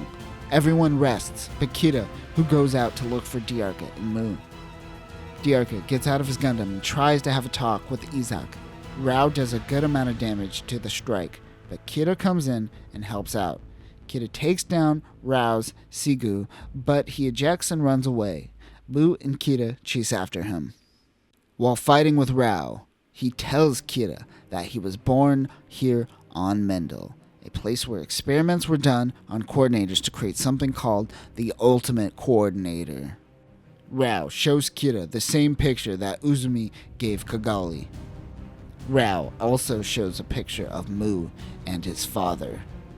What exactly is going on, and where did Mu and Kira come from? We will have to wait until next time. Rao Le Creuset informs Kira that he is the ultimate coordinator born of an artificial womb by the hands of Ulin Hibiki. In order to understand the ultimate coordinator, we must go back to CE 55 and the attack on Mendel. Ever since George Glenn became the first coordinator, there was a huge coordinator boom. The rise in coordinators led to the rise in anti-coordinator movements. This was the beginning of Blue Cosmos.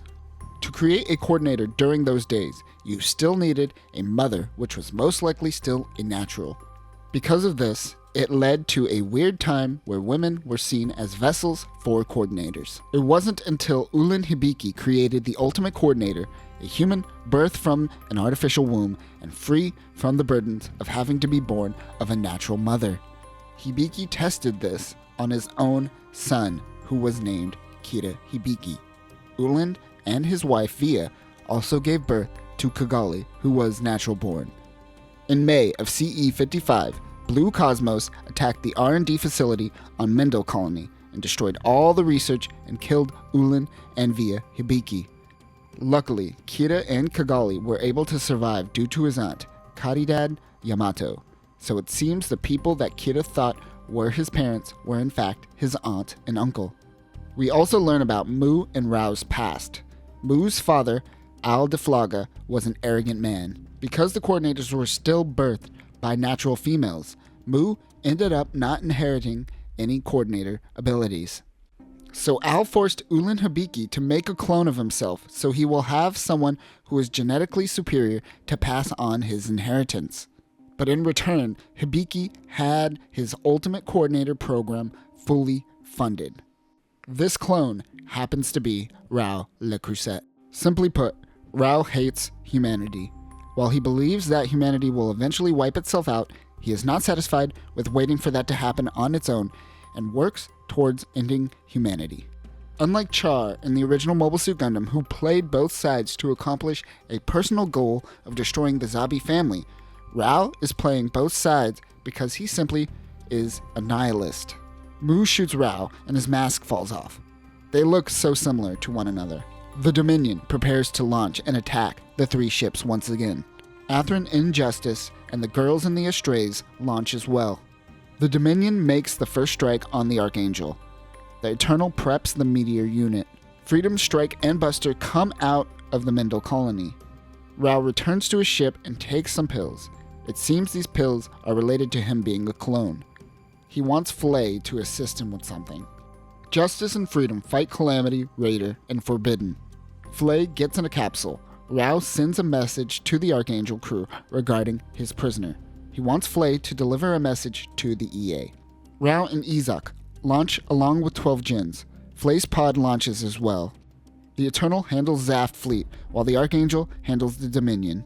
Justice and Freedom try to hold their own against the Dominion's Gundams. Flay sends out an open communication.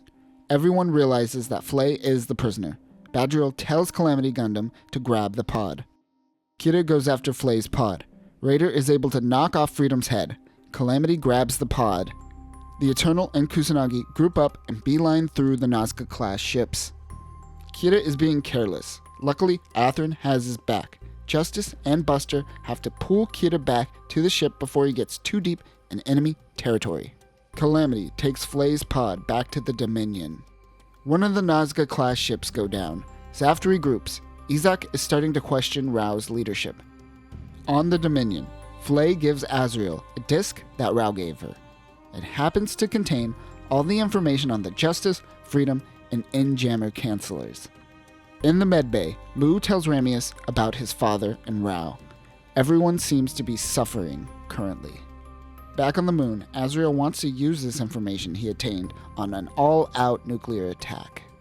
However, Earth is currently suffering from an energy crisis. He convinces EA anyways. The Dominion is being supplied with nukes as it prepares for an attack on Boaz. The lunar fleet begins their assault on Boaz. Calamity, Forbidden, and Raider launch from the Dominion. They are accompanied by a few Agamemnon-class ships. We never talked about the Agamemnon-class ship when we talked about the Omni Enforcers. It has a Gottfried beam cannon, large missile launchers, and anti-air guns. EA launches dozens of nuclear weapons using the updated Mobius and what they are calling the Peacemaker Force. The TS-MA2 Mobius is the mass production version of the Mobius Zero that we saw Mu Laflaga pilot before acquiring the Skygrasper. The Mobius was outperformed by Zaft's Jins and they essentially stopped production. But they are perfect for the Peacemaker Force. Each Mobius is equipped with a nuclear warhead and their objective is to simply launch nukes. They launch nukes and completely obliterate Boaz in a matter of moments. Badriel feels so much remorse for having to resort to nuclear weapons unlike Azrael. Patrick Zala prepares for an attack on Yakin Dway and prepares Genesis. Now that the EA have resorted to nukes, it is only a matter of time until they use them on the plants. The three ships must move fast. An all-out nuclear war is upon them. Meanwhile, it took almost the whole series for Flay to actually feel something genuine in regards to war. Good for her. She got there. All forces begin to gather at Yakin Dway, Zaft's final line of defense before reaching the plants. EA sends out the nukes. Freedom and Justice launch in the new Meteor units. The Meteor is not just a great song in this series, but also a mobile suit support system.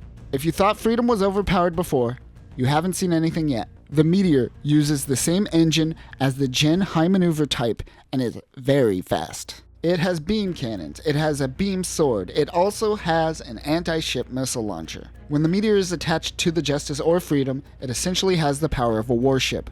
It is ridiculous. Justice and Freedom come in as the nukes are about to hit the plants. Kira and Atherin use their multi-lock-on system along with the Meteor system and wipes out all the nukes. The three ships come onto the battlefield. Genesis is ready to launch. It stands for Gamma Emission by Nuclear Explosion Stimulate Inducing System.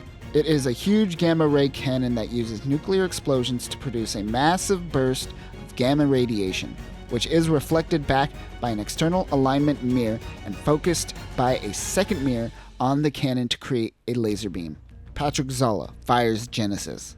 A good chunk of the 7th Fleet, which the Dominion is a part of, was taken out. All mobile suits retreat for now.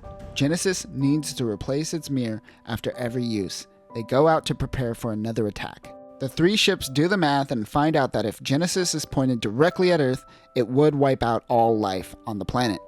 Indeed, that is exactly what Patrick Zala is planning to do. Lacus gives Kira a ring and Atherin kisses Kigali before they head out for another attack.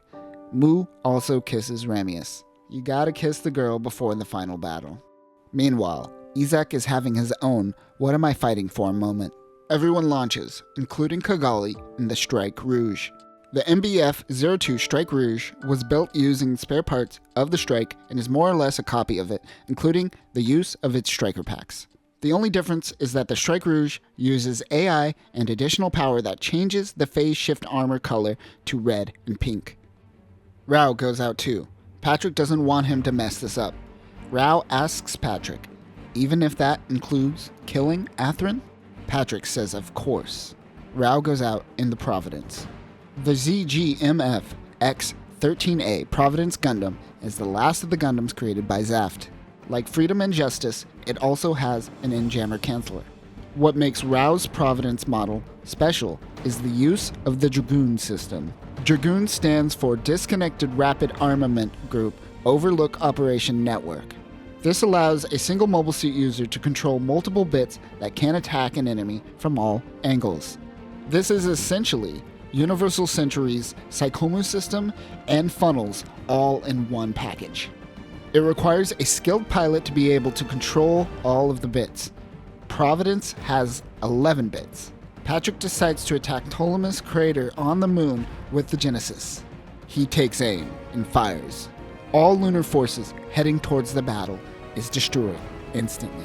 Azrael just wants to murder the Coordinator's homeworld, while Badriel wants to destroy Genesis and win the war. Azrael's racism gets the best of him, and he pulls a gun on Badriel. Azrael launches the Peacemaker Force once again. The Archangel approaches the Dominion. They both fire on each other. Justice and Freedom handle the nukes. Kigali is almost hit by Forbidden, but Isaac comes in and saves her. Isaac goes in and takes out the Forbidden Gundam. Rao and Mu meet on the battlefield again and begin the fight. Rao is having some real bad brother envy right now. Justice uses the Meteor's beam saber to take out the Calamity Gundam. The mobile suit goes after Genesis, while the Archangel attacks the Dominion. Rao beats up the Strike really bad. He retreats to the Archangel. Flay tries to warn the Archangel. Azrael tries to shoot Flay, but Badriel prevents it. She tells everyone to abandon ship and go to the Archangel. Badriel traps Azrael on the bridge. He shoots Badriel a few times before going over and firing the Longren beam cannon himself.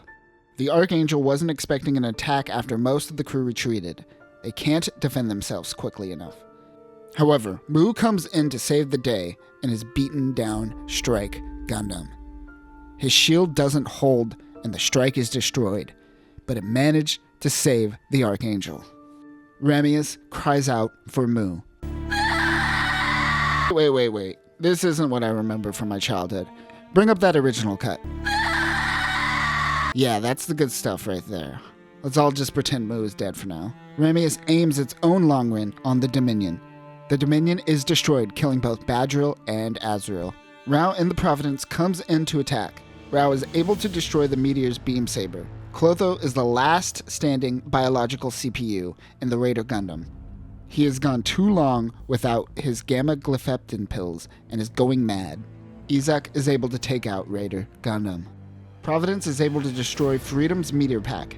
Providence fires at the Dominion's escape pod, killing Flay. This awakens Kira's seed factor. We haven't really talked about the seed factor. It stands for Superior Evolutionary Element Destined Factor. It is when an individual attains a heightened awareness of their surroundings and their reflexes are enhanced. This is very similar to the new types of Universal Century. Your eyes also seem to dilate like you are on mushrooms. Pretty cool. There are no Earth forces, just the 3 ships alliance. Zaft has essentially beaten EA, but Patrick still wants to fire the Genesis regardless. So much so that he murders a subordinate for questioning him. While Patrick prepares the Genesis, the man that he shot was still alive. He ends up shooting Patrick, right as Kigali and Athrun come to clear out Yakin. Yakin Dwe is set to self-destruct and fire Genesis at the same time.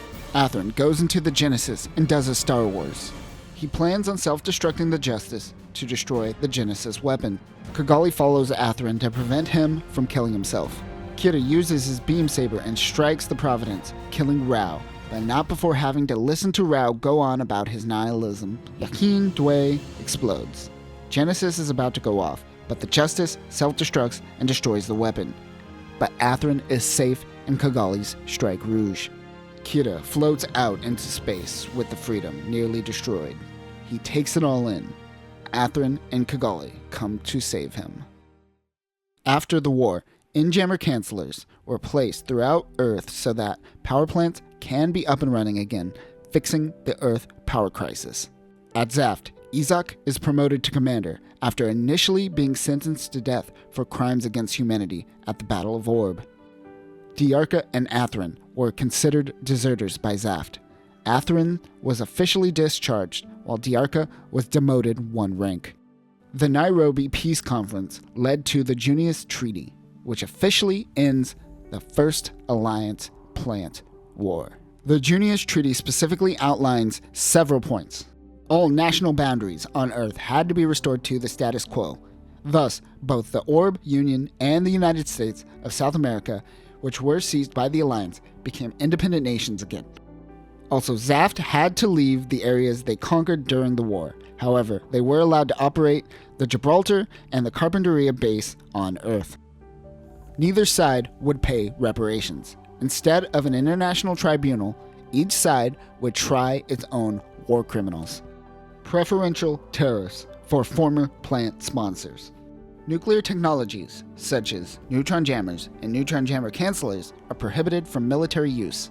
Mirage colloid technology is prohibited from military use. Mirage colloid was a gas that was used in Blitz's stealth technology, as well as Forbidden's Geschmeidig Panzer. The moon is considered neutral territory, with both sides having the same number of bases. Foreign Minister Lindemann of the Kingdom of Scandinavia proposed in the Lindemann Plan that strict limits be placed on the number of ships, mobile suits, and mobile armors that could be owned by either nation. The armament limits imposed on each nation by the Lindemann Plan are proportional to national resources such as population and economic output, thus placing the plants at a substantial military disadvantage. One group was allowed to live on, however: Blue Cosmos. Because the treaty never put anything in about removing Blue Cosmos, it essentially allows the racism to build up all over again, leading to the Second Alliance Plant War. June 15th, CE 71. We return to the Battle of Orb. A young Shin Asuka and his family is retreating Orb territory as the attack takes place. As they run towards the transport vessel, Shin's sister, Mayu, drops her phone. Shin goes to pick it up for her, right as Kira in the Freedom fires on the island towards Calamity. Shin is blown back by the explosion. He gets up to find Mayu's arm severed meters from her body. His entire family is killed. Cosmic Era 73. It's been a year since the Junius Treaty has been signed. For details on the Junius Treaty, watch our last video on CE 71. There is peace, but the tensions between Plant and Earth Alliance never went away. L4, Plant Colony, Armory 1. Kigali is meeting with the Plant Supreme Council Chairman Gilbert Durandal. Athrun Zala is by her side, going by the pseudonym Alex Dino. They didn't meet at the capital to keep a low profile. In the city, we run into 3 biological CPUs wandering through the colony. This is Sting Oakley, Stella Lucier, and Owl Neater. This team is known as the Phantom Pain. Phantom Pain is a special forces unit of the Omni Enforcer and is funded and ordered directly by Lord Jibril. A part of this is a new line of bio CPUs, the Extended. Unlike the Boosted Man that we saw in Gundam Seed, these biological CPUs are more stable and quick-witted. However, they still take drugs and are tortured from birth. However, unlike the Boosted Man, the Extended uses capsules called the Cradle to wipe out their memories every once in a while. Kigali is concerned that Earth and Zaft are making moves towards another war. In the city, Shin runs into Stella, the manic pixie biological CPU of his dreams, but she runs away. Durandal assures Kigali that Zaft has no intentions of attacking Earth and will only defend themselves. A few hangars away from Kigali and Durandal, the Phantom Pain team suddenly comes in and attacks Zaft personnel and hijacks 3 Zaft mobile suits. These are the Chaos, Gaia, an Abyss Gundam. The ZGMF X-24S Chaos Gundam is a mobile suit that can transform into a mobile armor. Its mobile armor pods are very similar to the pods used with the Mobius Zero, but has the Dragoon system integrated into it. This, along with all Gundams of the second stage series of suits, are equipped with a Deuterion beam energy transfer system. Nuclear-powered mobile suits are no longer allowed in accordance with the Junius Treaty. However, Zaft found a workaround by creating nuclear-powered batteries that can transfer energy wirelessly, making refueling effortless. It is also equipped with variable phase shift armor. The ZGMF X88S Gaia Gundam can transform into an Earth terrain mobile armor that resembles the Baku. Because of this design, Gaia mainly works best as a short-ranged fighter. In space, it has thruster-mounted wings, which greatly improves the AMBAC system. It also uses the Vajra beam saber, just like the Baku. The ZGMF X31S Abyss Gundam also has a mobile armor form that specializes in underwater battle. This unit is also the most heavily armed of the three units. It can also use a handheld beam lance for close combat, even in the water, as the lance has a physical blade. And for defense, it can use the pair of shoulder-mounted binders as shields, as they are anti-beam coated. During the assault, Kigali recognizes that Zaft is making Gundams. Now director Mitsuo Fukuda likes taking the Gundam acronym and shoving whatever English words he can to make it work. The Project G mobile suits, which include Strike, Dual, Aegis, and others, stood for General Unilateral Neuralink Dispersive Autonomic Maneuver Synthesis System. Justice, Freedom, and Providence were called Generation Unsubdued Nuclear Drive Assault Module Complex. And the second stage Gundams like the Impulse and Gaia, like we see in Destiny, are referred to as Generation Unrestricted Network Drive Assault Module. While chaos ensues, Atherin and Kigali get into the Zaku Warrior. The ZGMF 1000 Zaku Warrior is a part of the New Millennium series. Zaku stands for Zaft Armored Keeper of Unity. The Zaku uses the Wizard system, which is similar to Silhouette's and Striker packs. These are interchangeable packs that can be used in different environments. It has an anti-beam shield, a beam tomahawk, an assault rifle, and a heavy blade, and much more. Other units of the New Millennium series include the Dom Trooper and the Goof Ignited.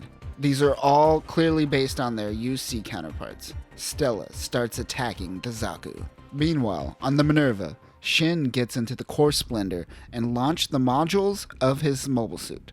All the modules form to create the Impulse Gundam. The ZGMF X56S Impulse Gundam is also a part of Zaft's second stage series. It is designed to be piloted by an ace. Like the Striker and Wizard packs, the Impulse uses Silhouette packs, which help get around some of the rules of the Junius Treaty. Silhouette packs will vary depending on battle situations. Unlike the other three units, the Impulse doesn't have a mobile armor form. It does, however, have the Core Splendor as one of its modules. The YFX M56S Core Splendor acts as the cockpit when connected to the Impulse, but when separated, it can function as a fighter. It was originally tested on a Zaku called the Zaku Splendor. It is armed with two nose-mounted 20mm machine guns and two wing-mounted anti-air missile launchers that are loaded with several Ladybird-guided missiles. Shin comes in with the Impulse to help out Atherin and Kigali. He has the Sword Silhouette pack equipped. Outside of the plant colony Armory 1, an Earth Alliance ship is cloaked using Mirage Colloid technology, which goes against the Junius Treaty. The captain is Neo Roanoke, and is command of the Gertie Lou class ship. You could probably guess who this man is based off the voice actor alone. The Gertie Lou ship is the evolution of the Archangel class ship. It uses Mirage Colloid tech, which is illegal, but allows them to camouflage themselves. It has a Gottfried beam cannon, multi-barrel Vulcans, and a vertical missile launcher. It also has two gas propulsion modules and a rocket anchor. They engage and battle with the colony. A few Dagger Ls take out the Zaft escort fleet, which block all other ships from leaving the port. Sting, Stella, and Owl team up to take out the Impulse Gundam. Athrun and the Zaku assists Impulse. Zaft pilot Ray Zabaril is able to get his Zaku Phantom up and running to assist in the battle. Ray gets Luna Maria Hawk's Zaku free as well. The ZGMF 1001 Zaku Phantom is the commander version of the Zaku Warrior. Its only difference is that it has 2 shields instead of 1. It can also use the wizard system. Neo Roanoke goes out in the Exus to buy the 3 Gundam hijackers some time. The TS-MA4F Exus is based on the Mobius and uses the wire-guided gun barrels similarly. Unlike the Mobius, the Exus can only be used in space. Meanwhile, the Minerva is still inside the colony. They are wondering if they should follow the ship outside. Neo and Ray pass each other. Ray's seed factor goes off. He seems to be connected to Neo in some way. The Minerva launches the Force Silhouette Flyer for Shin. The Force Silhouette is analogous to the L Striker Pack. It improves the Impulse Gundam's mobility while in Earth atmosphere. Shin goes and equips the Force Silhouette. The Impulse's improved mobility greatly outpaces the Gaia, Chaos, and Abyss. Abyss Gundam shoots a hole in the colony. Minerva prepares to launch. Durandal is on board. Athrun and Kigali exit the Zaku and demand to see the chairman. The LHM BB-01 Minerva is Zaft's first ship since the end of the war. It is the only battleship to have the Deuterium beam transmitter equipped. It also has a launcher specifically designed for Impulse Gundam. It has a positron blaster cannon, torpedo launcher, and missile launcher. It also is a part of the Second Stage series. So what is the Second Stage series? This was created after the New Millennium series and includes Savior, Chaos, Abyss, Impulse, and Gaia Gundams, along with the Minerva and the Core Splendor. Impulse and Phantom make their way out into space. The Exus begins attacking Shin. The Minerva finally makes its way outside the colony. The captain of the Minerva is Talia Gladys. Her tactic of saving the Impulse is to attack the Gertie Lu class ship and thus drive it away from the battlefield. Neo retreats as the Minerva sends out a signal for Shin and Ray to retreat as well. The Minerva attacks the Gertie Lu class ship. Neo orders them to make their retreat, but Minerva continues to chase them. The Gertie Lu class ship detaches its propulsion module. The module crashes directly into the Minerva. The damage is minimal, but the Gertie Lu class ship is able to get some distance from Zaft. While all this was going down, Kigali and Athrun got on board the Minerva before they ended up in the midst of battle. On the Gertie Lu, 3 biological CPUs are in the cradle. Kigali and Athrun are treated as allies while they are on board Minerva. Chairman Durandal shows the two the new Zaku and the Minerva launch system for the Impulse. While talking to Durandal, Shin yells at Kigali for being idealistic. The Gertie Lu is spotted on radar. Luna Maria Hawk and the Zaku Warrior and Shin and the Impulse launch. They enter into a debris field and search for the Gertie Lu. Abyss, Gaia, and Chaos lead them into a trap and begin attacking. The Gertie Lu class sends out daggers. Because of the debris, the Minerva's heavy weapons were of no use. On the bridge, Athrun thinks he is the captain and gives orders. Really weird. Athrun's big plan is to simply fire long-range weapons in a short-range environment to break up some of the debris, where they would instantly attack the Gertie Lu class. That doesn't seem like the most complicated idea. Ray chases Neo in the Exus. He is most certainly playing with Ray. The Gertie Lu class sends out a signal flare to retreat. It seems that Minerva's plan worked, but they ran out of ammo to follow up on the attack of the Gertie Lu. As things calm down, Captain Talia and Durandal praise Athrun for his military prowess. It seems Durandal is allowing Athrun so much agency because he's trying to lure Athrun back into Zaft. And sadly, Athrun actually buys into it. The length this show goes to essentially put certain pieces together. Back at Junius 7, a group of Patrick Zala loyalists are plotting something as independent terrorists. They set off thrusters throughout Junius 7's remains. This caused the debris to start making its way towards Earth. Minerva, the Gertie Lou class ship, and the people of Earth are all informed of the situation and make their way towards the debris. On Earth, a group called Logos is meeting with Lord Jibril. Logos is a secret society made up of contractors and industrialists who make up the military-industrial complex for the Earth Alliance.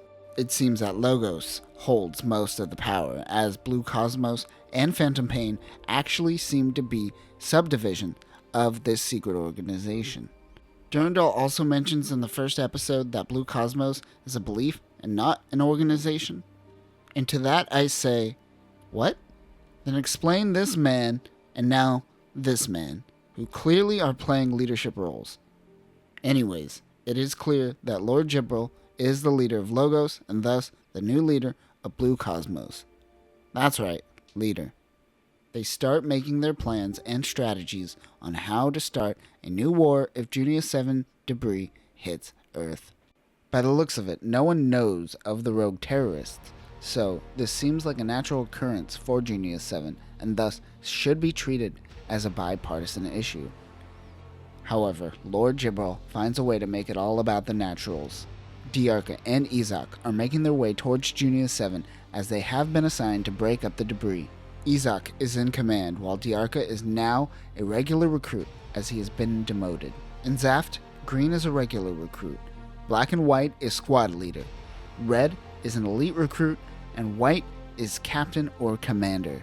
They begin breaking apart the debris using meteor breakers, when suddenly a group of Gen high maneuver type 2s begin attacking Zaft. The ZGMF 1017M2 Gen high maneuver type 2 is fitted with large versions of normal backpack thrusters for high mobility during close combat. Its close combat capabilities are improved and can keep its own with the new Zaku. Izak doesn't know who the squad is or why they are attacking their own kind. Athrun asks Talia if he could use a mobile suit to help out. She refuses, but Durandal allows it. Yeah, butter up that Athrun. Butter him up good. Athrun is allowed to use a Zaku. The Minerva team and Athrun begin to launch. Gaia, Abyss, and Chaos make their way towards Izak's team. Izak and Diarca recognize the stolen Gundams. The Minerva team also makes their way to Junia 7 and engage in battle. Anarchy breaks out as it seems like a civil war amongst Zaft is currently happening. Gertie Lou is most likely hidden, and the stolen Gundams are technically Zaft property. To Earth, this must seem like it was all Zaft's doing. Orb and Alliance governments inform their people of what is happening above them currently. The meteor breakers are successful and break the giant piece of debris into 2 chunks, but they need to break it up into smaller pieces. Athrun meets up with Izak and Diarca. Athrun, Diarca, and Izak does damage on the battlefield. Shin is taken aback as he is observing 3 veterans in action. The Minerva calls for a retreat. Talia realizes soon the Minerva will be swept up with Junia 7 into Earth's atmosphere. Talia tells Durandal to retreat on the Voltaire. Kigali stays behind on the Minerva and waits for Athrun. Minerva plans on following Junia 7 and destroying any remaining debris while entering Earth's atmosphere. Shin and Athrun go out and try to use a meteor breaker, but the rogue terrorists attack them. Athrun is stunned to find that these men are all loyal to his father. The debris and Minerva begin Earth re-entry. Shin saves Athrun and pulls him out of the gravitational pull of Earth, but it is too strong. On Earth, Kira is looking up towards the sky to see a fallen Junia 7. Minerva needs to shoot down the large chunk of Junia 7 entering the atmosphere, but they are concerned that they might hit Athrun and Shin. They fire their 10-Hauser cannon anyways. It breaks apart, but many tiny pieces still hit Earth. The attack is devastating to many cities around the world. Athrun is falling towards Earth, but Shin comes in to save him. They are able to land, but instead of heading towards Carpinteria, they decide to head towards Orb. Chairman Durandal decides to give support to Earth, but the people are already blaming Plant for trying to destroy the world. On board Minerva, Luna Maria tells Athrun that they all look up to him as they studied the former war. Now Luna Maria is buttering up Athrun. Meanwhile, Kira just looks into the ocean the entire episode. Minerva finally makes its way towards Orb. She is met with Unicirin, son of the current Prime Minister of Orb, and is to be wed with Kigali. This marriage was apparently arranged way before CE 71. Kigali is informed that they intend to create an alliance with the Atlantic Federation. Orb was slightly hit during the Break the World incident and thus needs some aid. The Atlantic Federation would be able to provide aid during this time of need. Kigali naturally doesn't approve of this. At the hangar, Ramius meets with Talia and helps fix up Minerva. Athrun drives out to visit Lacus and Kira. He tells Kira that he doesn't really know what he is currently fighting for. The next morning, Athrun tells the same thing to Kigali and tells him that he will be returning to Zaft. Before he leaves, Athrun gives Kigali a promise ring. While Shin is crying about his family, he happens to run into Kira, who is looking at a cenotaph. He makes a comment about how all the flowers should burn. He sucks. It is official. The Orb Union, Eurasian Federation, and Atlantic Federation is forcing Zaft to meet their demands. Chairman Durandal wants to continue negotiations with Earth, but the people of Plant are starting to see this as a sign of weakness. The EA prepares for an attack on the plants. They prepare their new Gundams with nukes. The GAT-04 Gundam is the successor to the Dagger L, which were all based off of the original Strike Gundam. The Gundam is said to be the fully realized version of the Strike Gundam and can actually somewhat hold itself against freedom. Like its predecessors, the Gundam is compatible with the Striker packs. However, its shoulders make it impossible to mount the Sword and Launcher Striker pack. At Zaft, Diarca launches in a Zaku Warrior and Izak launches in the Zaku Phantom. The ZGMF 1001K/Zaku Phantom is a version of the Zaku Phantom that is equipped with the EXK/Wizard pack. It is designed to be a close combat mobile suit. It is also equipped with a Hydra Gatling beam cannon and a G7 B-Max, which is the strongest melee weapon from Zaft. The battle between the two forces begin. Zaft quickly finds out that they are equipped with nukes. The Gundams fire nukes. Izak's team tries to get them in time, but they were tricked. Luckily, Zaft has the Neutron Stampeder on standby. The Neutron Stampeder is a device that remotely controls the movement of free neutrons to induce runaway nuclear fission reactions. When activated, it causes the immediate detonation of any nuclear weapons within its area of effect. But it can only be used once because of the quantum Fresnels that make up its firing mechanism disintegrate during use, and it's effective only against enemies who are using nuclear technology. It fires, taking out the first wave of nukes and the Gundams. Earth forces retreat to their lunar base. Back at Zaft, while waiting for Durandal, Athrun meets a Lacus lookalike, which leaves them very confused. This fake Lacus even has her own Haro. While meeting with Athrun, Durandal is appalled that after declaring war, Earth would respond with nukes less than 12 hours later. To him, this doesn't even feel like a war. Athrun tells Durandal his real name. Of course, Durandal most likely knew of this information. He continues slathering butter all over Athrun. As the people of Plant descend into anger, the fake Lacus Klein attempts to bring the coordinators together. Durandal tells Athrun that he truly believes this woman can bring all the coordinators together more so than him as chairman. And with all that butter, Durandal finally throws it all in the pan as he finally asks Athrun to return to Zaft. He does so by showing Athrun the Savior. The ZGMF X-23S Savior Gundam is a secret second stage series weapon similar to the Impulse. It is a high maneuverable unit that can transform into a fast mobile armor. It is similar to the design of the Freedom and Justice, but also has many sensors that was once seen on the Aegis. It also has the Deuterium beam energy transfer system and variable shift armor. Ultimately, Savior was designed for a hit-and-run situation where a pilot needs to get in and get out very fast. Meanwhile, the fake Lacus forces Athrun to eat dinner with her. She wants to know if her performance is as good as the real Lacus. She seems to be a big Lacus fangirl. She also seems to recognize that she is somewhat being used, but is okay with it, sort of. It all seems sad, but all this culminates into Athrun finally deciding to return to Zaft. Lord Jibril is mad about the failed attack on Zaft. However, currently the EA is on their way to take control of Zaft-controlled Earth territory, such as Carpinteria. At Orb, Kigali is losing the battle of convincing her fellow councilmen that joining the Atlantic Federation isn't a great idea. However, the people seem to be tired of Uzumi's stubbornness and now Kigali's stubbornness. Meanwhile, war is declared, and the Minerva is still on Orb, which is on the verge of being on the opposite side of the war. Plant still doesn't completely trust Athrun yet, so they get Isaac and Diarca to escort him while in the colonies. The three go to visit Nickel and Rusty's grave. Isaac suggests that Athrun stays and joins Zaft. Isaac tells him not to let his potential go to waste. On Orb, Andrew Watfield sends a secret message to Minerva that Orb is about to join the EA and that they need to get out of here. Even though he's a neutral, Watfield was originally Zaft and a part of the Klein faction, which is still Zaft. He tells Talia that the message comes from the Desert Tiger. The Orb Union finalizes the treaty with the Earth Alliance. Minerva preps for the departure. Kigali personally sees off Minerva.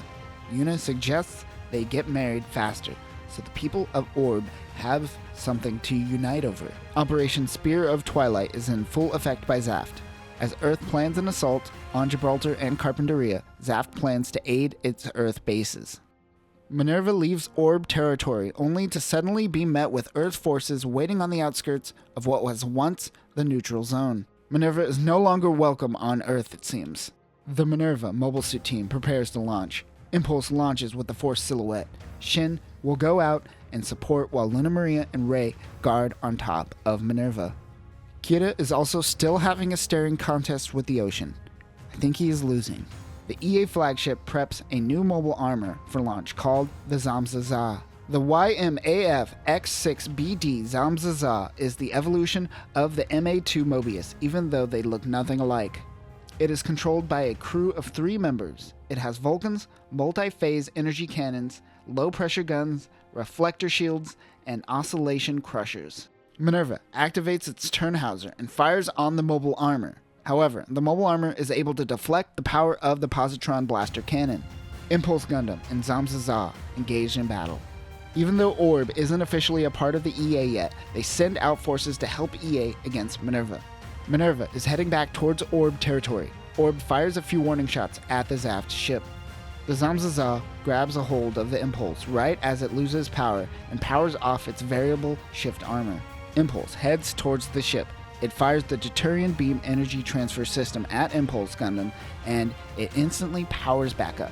Impulse takes out its beam saber and destroys the Zamzaza. The sword silhouette launches. Shin equips it to the Gundam and then proceeds to do damage to all the battleships like a madman. Orb watches in awe. Back at Zaft, Athrun dons the Zaft uniform once again. Durandal reinstates them into Zaft as Faith Elite Forces. Faith stands for Fast Acting Integrate Tactical Headquarters. Faith members work outside of Zaft's chain of command and report directly to the Plant Supreme Council and the chairman. Athrun launches in the Savior. The Minerva crew praises Shin for getting them out of a deadly situation.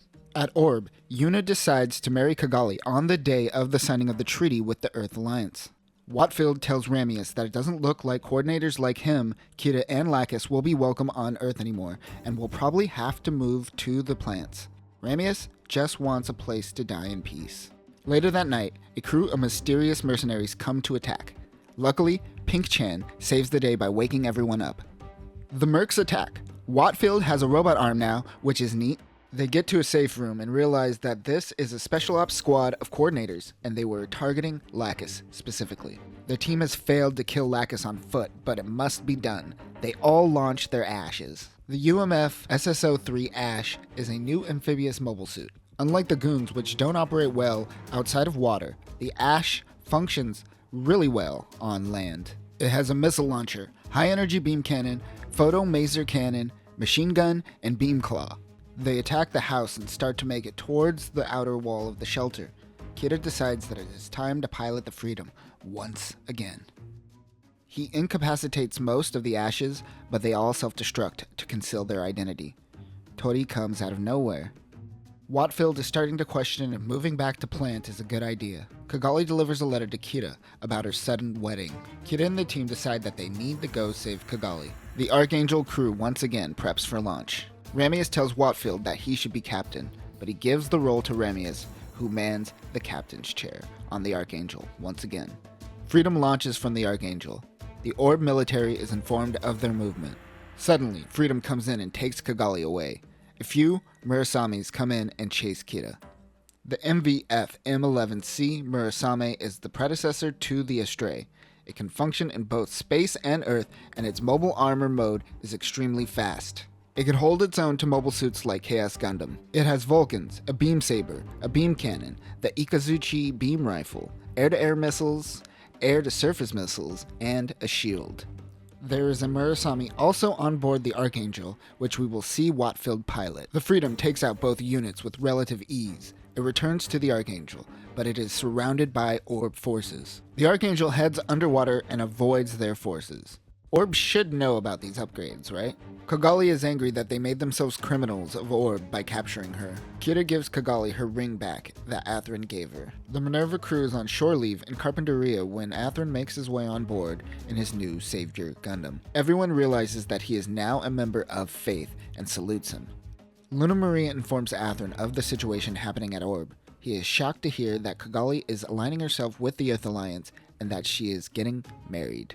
But Luna Maria buried the lead and eventually tells Atherin that she escaped with Kira. Atherin gives Talia a Faith badge. Both Atherin and Talia have been assigned as a Faith member while being assigned to the same ship.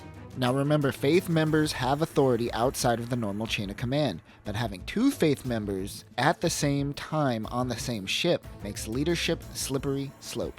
Essentially, both Talia and Atherin now have the same rank. This means that both can attempt to outrank each other. It's a weird situation that could have made for a solid core theme for Zaft, but it is merely a tool to create minor drama here and there. It's unfortunate. Durandal also gives orders to Minerva to head towards Gibraltar. Once there, they are assigned to assist in a battle to capture Suez. Located in the Suez Canal, the Suez base is the largest base in the North African region. It serves as an important supply distribution route for the Earth Alliance across the Mediterranean Sea and Africa. Meanwhile, the show really wants us to see Luna Maria's ass for some reason. I thought the boob jiggling in the first season was pretty bad, but here we are. Anyways, it seems that Luna Maria has taken a liking to Atherin.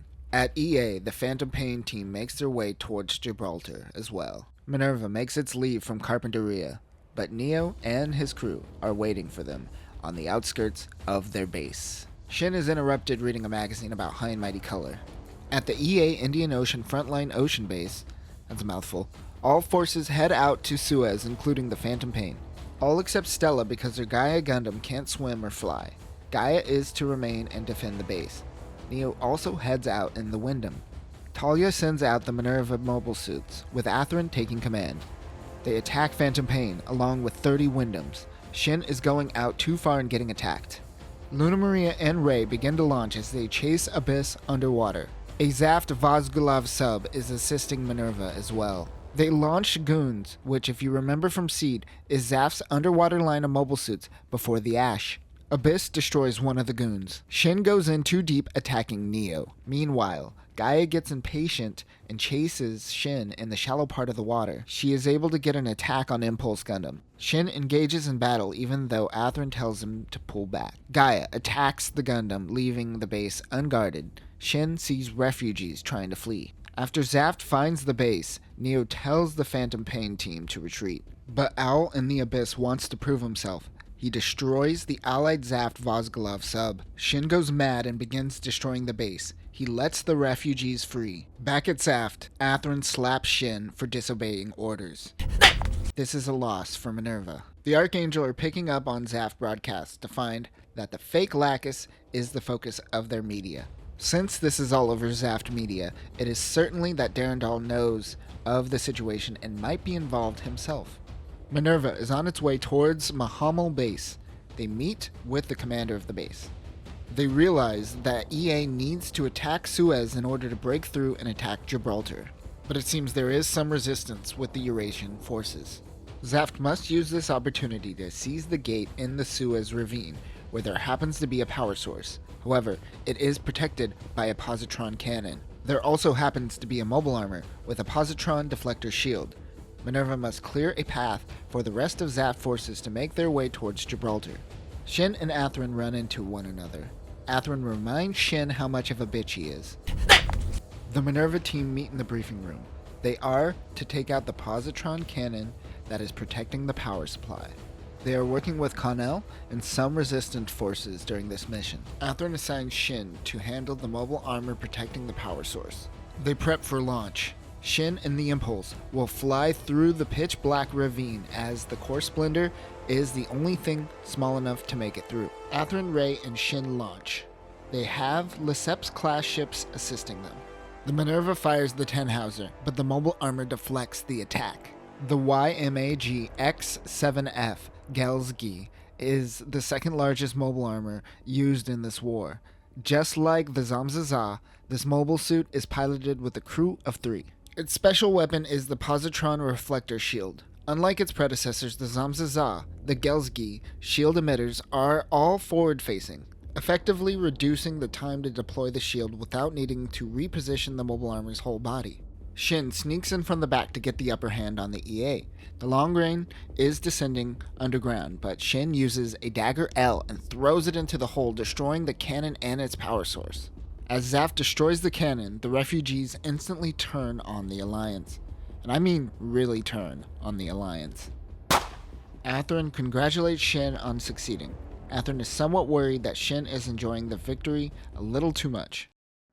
Mir Campbell, the fake Lacus, is doing a performance for the Zaf troops. She is performing on top of a pink Zaku warrior, and you're damn right that Bandai makes a gunpla of this mobile suit. Athrun is surprised to see her at the base.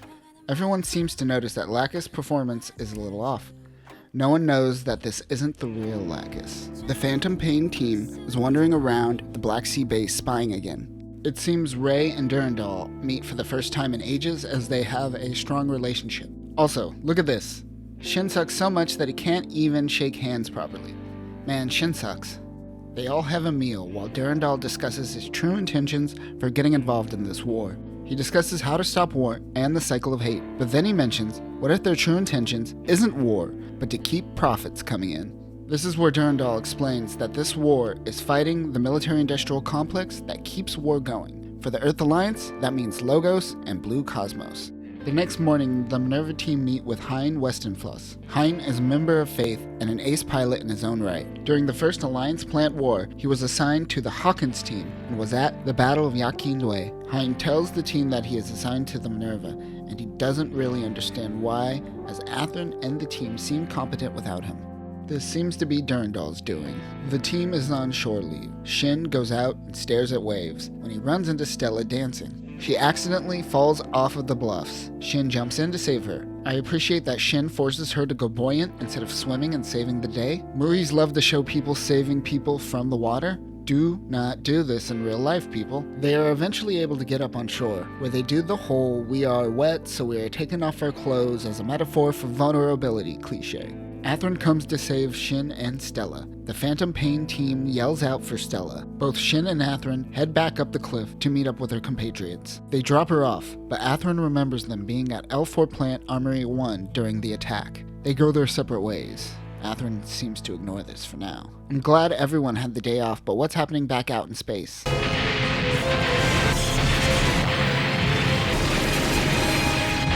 Yeah, that seems about right. Jibril and the president of the Atlantic Federation is having a conversation. It is clear that the president is being controlled by Jibril and Logos.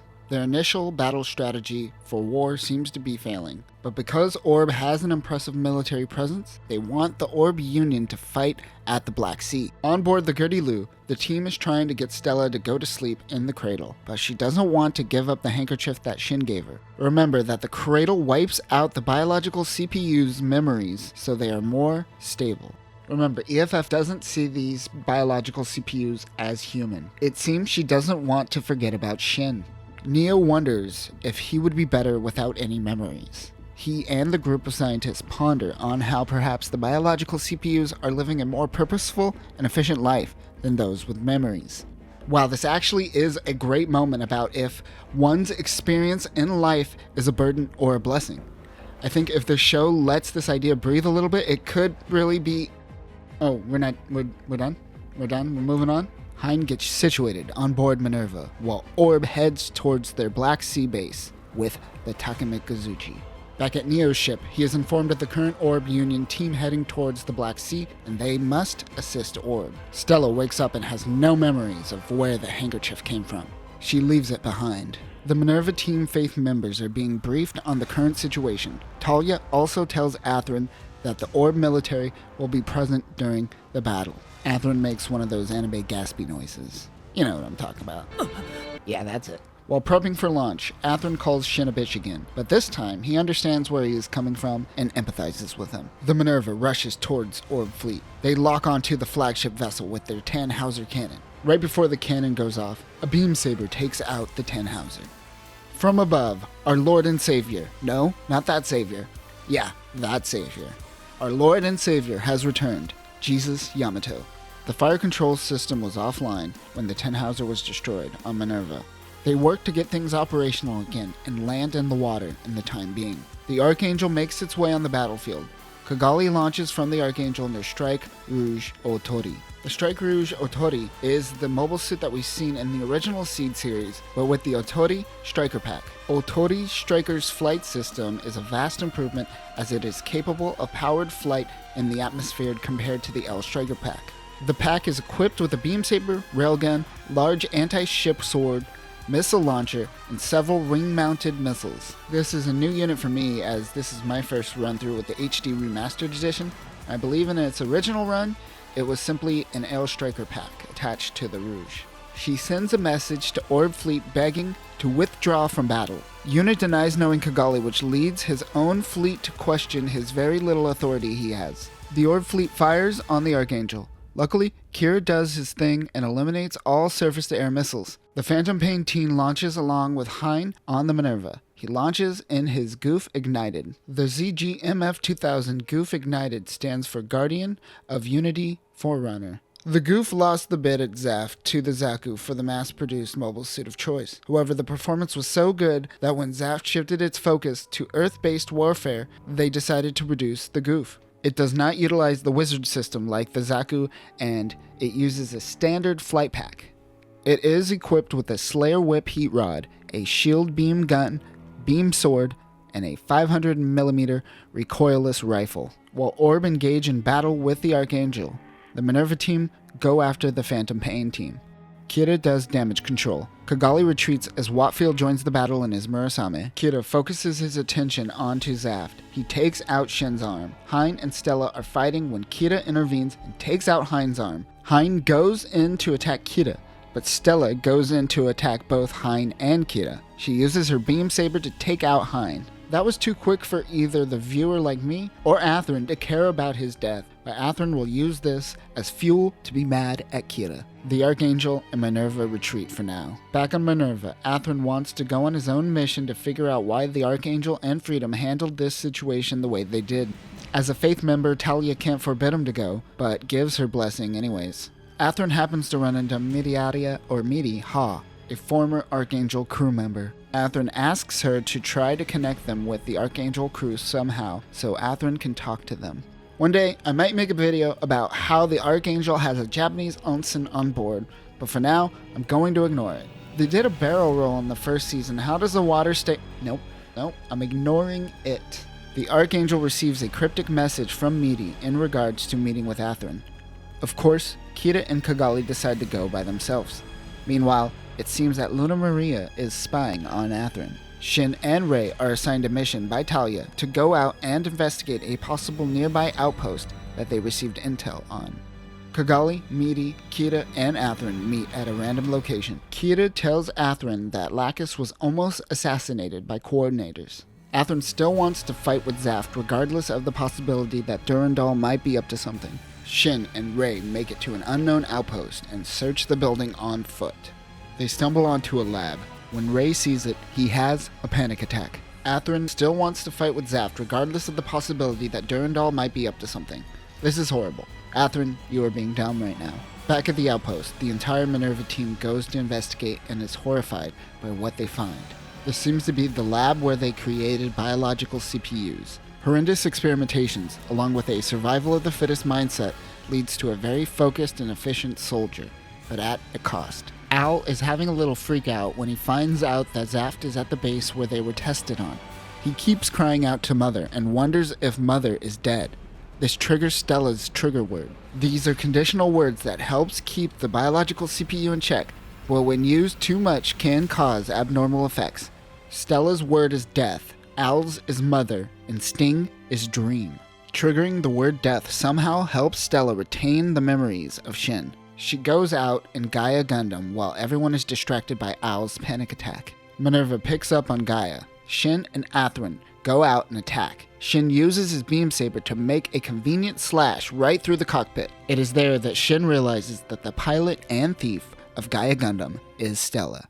Shin is shocked to find out that the pilot of Gaia Gundam is Stella. Panicked, he brings her on board the Impulse Gundam and the Minerva. He brings her directly to the medbay and says the word death, activating her trigger word. She starts choking out the medic, but they are able to apprehend her. Talia reprimands Shin for his actions. They head back down to the medbay, where the doctors have figured out that she is one of the extended and a biological CPU. She wakes up and goes mad. Shin tries to get her to recognize him, but she doesn't have any memories. There is a weird insinuation that Stella is lost, and Neo sees Stella as more than that. I have no idea what is implied here. I assume a mentor role, but then you have moments like this.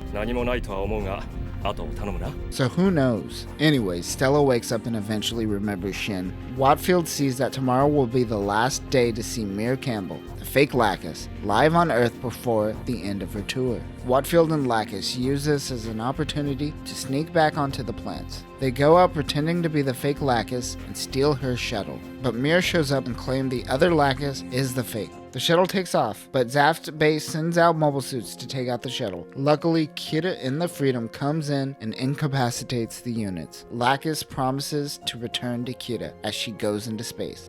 Zaft goes to investigate the shuttle, but they are gone. They were picked up by the former Klein faction and her ship, the Eternal. On the Minerva, Luna Maria is given a debriefing on her mission to spy on Athrun. She is haunted by the fact that she heard them mentioning that Lacus is fake and coordinators tried to kill the real Lacus. When they were on shore leave, she saw the fake Lacus with Athrun. Athrun said it wasn't what it seems. Luna Maria is starting to understand what Athrun actually meant. Meanwhile, Kira brings Miri to the Archangel. She is joining the team again. Orb forces are trying to head off the Minerva around Crete. Their forces begin to converge. Everyone preps for launch. Impulse and Savior head out on Minerva. Impulse launches with the Blast Silhouette pack. This pack is designed for long-range bombardment. It also has a beam javelin for close-range combat. It has thrusters to allow it to hover in Earth atmosphere. Kigali does sad face, while the Archangel decides to intervene in the Battle of Creek. On the Archangel, Freedom and Strike Rouge launch. Al and Shin fight one another. Athrun is sad that he is killing Orb pilots, but he is still killing them. 12 Murasamis approach Minerva. Rei and Luna Maria are guarding the ship with their mobile suits. The ship is still taking damage. Athrun comes in to help, but Chaos and Abyss distract them. One Murasami comes in to destroy the bridge of the Minerva, but Kira comes in to save the day. Kira takes out Chaos Gundam's thrusters. Meanwhile, Shin throws his javelin and destroys Abyss, killing Al. Minerva decides to treat the Archangel as an enemy. Kigali is still trying to get troops to stop fighting, but it is fruitless. Luna Maria's Zaku goes down, but she is still alive. One Murasami pilot kamikazes on the Minerva and takes out most of its weapons. Shin equips the sword Silhouette, while Kira and Athrun yell each other's name. Kira uses his beam saber to incapacitate Savior Gundam. Meanwhile, in the Takemikazuchi, Tadaka tells everyone to abandon ship, including Yuna. He tells the crew to go to the Archangel. He plans on taking out Minerva himself. Now, why does this matter? So Tadaka is an Atha loyalist. You've seen him throughout the series saying things like, "Why are we fighting?" People seem to do that a lot in this series. But most importantly, when Shin's family died at the Battle of Orb, Tadaka was there for him when Shin had no one. So anyways, Shin comes in and murders him. I think the writers of this show wanted this to be more of an emotional payoff than it actually was. Back at the Archangel, there are a lot more men now, due to the people who fled the Takemikazuchi. Dude, why are you guys all on the bridge? Go to like a meeting room or something. After the battle, Shin goes to visit Stella. Her condition is getting worse and they don't know what to give her to keep her alive. After that battle, Shin seems to have lost faith in Athrun. He calls him weak and says that perhaps he was stronger in the past. Shin overhears Talia talking about giving Stella to Zaf scientists before her inevitable death. Shin and Athrun run into one another. This time, Shin calls Athrun a bitch and tells him to get his shit together this time. Later that night, Shin decides to get Stella some help. He knocks out the medic by punching her in the stomach, which isn't possible. You can't make someone go to sleep by hitting them in the stomach. This seems to be an anime trope of sorts. He rolls her out, but security in the hangar stops him. Ray comes in to help Shin. He seems to empathize with these bio-CPUs. Is this dude a clone? I think this dude might be a clone. Shin goes out and sends an encoded message for Neo to meet. She gives back Stella and has Neo promise him that she must never pilot a mobile suit again. Neo promises him. When he returns to Minerva, he is arrested. Ray was also arrested for helping. Both are thrown into the brig. Back at EA, Stella and Stinger get in their cradle while Neo preps a new mobile suit and plans on having Stella pilot it. He broke that promise to Shin real quick. Stella launches in the X-1 Destroy. The GF-AS X-1 Destroy Gundam is a huge mobile suit. The average mobile suit is about 20-ish meters, while the Destroy is a whopping 56 meters. The purpose of this mobile suit? Well, to destroy. Destruction. Mass destruction. The suit has a backpack that extends over their face similar to the Forbidden Gundam when in mobile armor mode. When in this mode, it looks very similar to Big Zam from the original series. Similar in size as well. The Gundam acronym for this unit stands for Gigantic Unilateral Numerous Dominating Ammunition Fortress. So dumb. Stop trying to fit everything into Gundam. This thing has so many beam cannons, Vulcans, as well as a positron reflector shield which we saw on the Gelsgi. It heads towards the Eurasian area, specifically Berlin, and starts obliterating cities. Meanwhile, Shin was given no punishment for his actions, certainly by the hands of Durandal.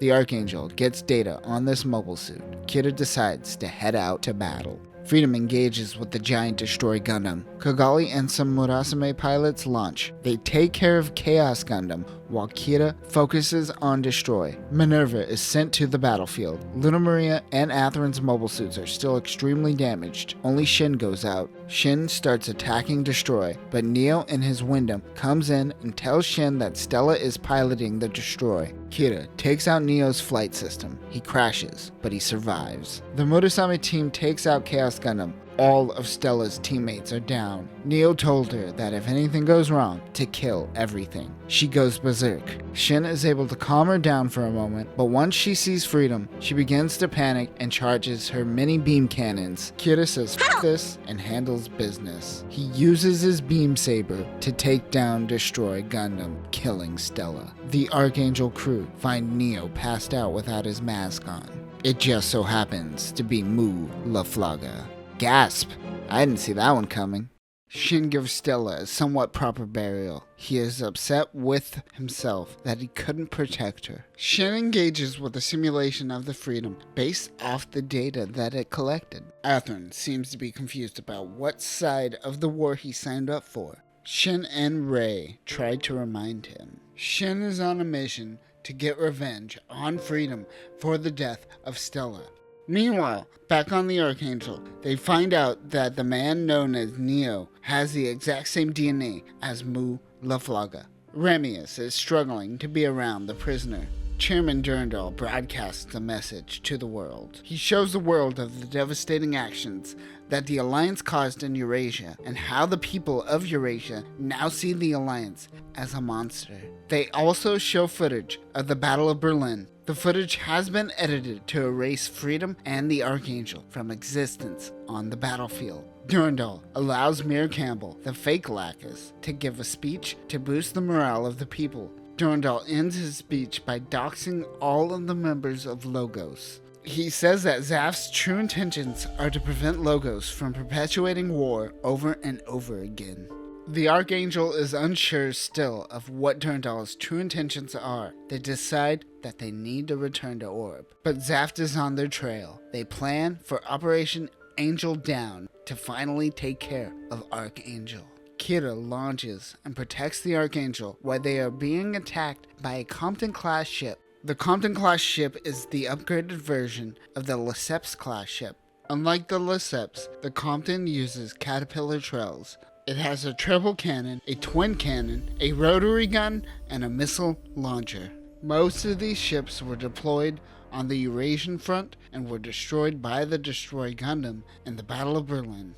This ship is what remains of the Compton class. The Minerva makes its way towards the battle. Atherin is against fighting the Archangel. However, even his position as a Faith member can't prevent Operation Angel Down from happening. The Minerva makes their way towards the Archangel. Shin launches the Impulse Gundam. As they round the corner, the Archangel and Minerva meet face to face. The Archangel maneuvers out of the way. See, this is what I'm talking about. Does all the water from the Japanese onsen just splash all over the place? Makes no sense. Talia sends a message to the Archangel that they will cease fire if they surrender.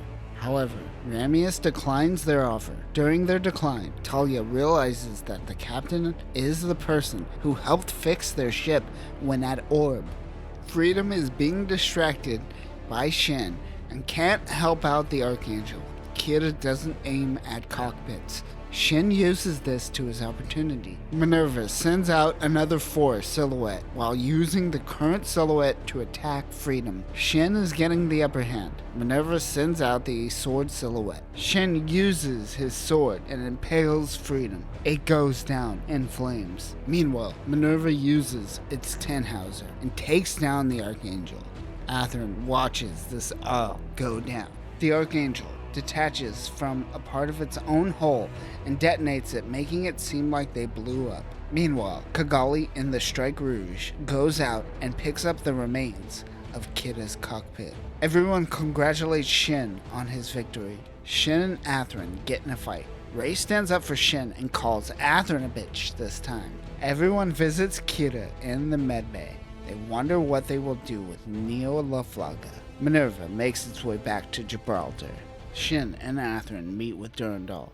He shows the two pilots the top-of-the-line mobile suits, the Destiny and Legend. The ZGMF X-42S Destiny Gundam is a mobile suit designed with technologies banned from the Junius Treaty. This Gundam is based off of Impulse Gundam's battle data to be more maneuverable. Its frame is broken up into tinier pieces, similar to that of the Strike Freedom. More on that later. Destiny uses the Vulture Lumiere propulsion system, which is originally used by the Stargazer system. If you made it this far in the video, you get the knowledge of knowing that our Stargazer video will probably be out on Wednesday. The one on Destiny's wings is a combat variant that uses internal laser instead of solar winds or external power beam, and convert its energy into a strong light pressure, which then uses thrust. The system generates a light effect known as wings of light when activated for high-speed movements. It also enables the creation of after images when used alongside the Mirage colloid system. Lots of illegal tech being used here. The ZGMF X666S Legend Gundam is the evolution of the Providence Gundam and inherits its Dragoon system. Durandal is gifting these two units to Atherin and Shin, but Atherin's heart seems to be no longer in it. This is technically the third stage mobile suit development plan, where Abyss, Chaos Impulse, and Savior were a part of the second stage. Both Legend and Destiny have the Hyper Deuterium engine, which utilizes the Deuterium beam energy transfer system. Minerva and Zaft are gathering at Gibraltar and planning an attack on Heaven's base, the Alliance's closest base from Gibraltar. Durandal meets with Rei. Mir Campbell is there as well. She overhears them talking about framing Atherin with a crime, since his ties with the Archangel seems to be too strong. Mir goes to warn Atherin, but it is too late. Security comes to his door. He takes them down, and he tries to escape with Mir, but she is crazy and thinks she is the actual Laxus. He stumbles into Mirin's room. Mirin is the communications specialist on board and is also Luna Maria's sister. Maiden helps Atherin escape. She hacks into the base and sets off the alarm as a decoy. They head towards the hangar and try to steal the goof ignited. Rei tries to stop them before they make their escape. Shin and Rei get into the Legend and Destiny. Rei tells Shin the enemy is Atherin. Zaft finds out that the hack came from Marin's room. Durandal calls Ray and asks if Marin was with Athrun. He tells him yes, and that he thinks that she is helping Athrun. Durandal orders the two to shoot down the goof, even with Marin on board. They begin to fight. Athrun tries to convince Shin not to fight, but he does so and takes out the goof. Luna Maria is informed that her sister was killed in action. Zaft begin Operation Ragnarok, their attack on Heaven's base. I see what they did there. The Archangel picks up a message from Gibraltar. They are demanding that Heaven's base relinquishes all members of the Logos, and all forces are to immediately disarm and abandon the base. If Heaven's base falls, then Orb Union will most likely be the next target. Everyone preps for the battle. Lord Gibril gives a generic speech about controlling the masses. On board Minerva, Luna Maria and Shin have a crying hug, and then they kiss over the loss of Marin. Ew. The Alliance sends out everything they have. One unit that we see here is Forbidden Vortex, the GAT-7070E. Forbidden Vortex is similar to the Forbidden Gundam Blue. Its key players are the Phonon Maser Cannon and the Geschmeidig Panzer. Another is the Euclid. The TS-MB-1B Euclid took their data from both the Gelsky and the Zamzaza and made a new mass-produced mobile armor. It has 2 7-barrel Gatling machine guns and 2 high-energy beam cannons. But the biggest thing that they have are the 5 destroy Gundams. Sting Oakley is piloting one of them, and I gotta tell you, thought he died during the Battle of Berlin. Not gonna lie.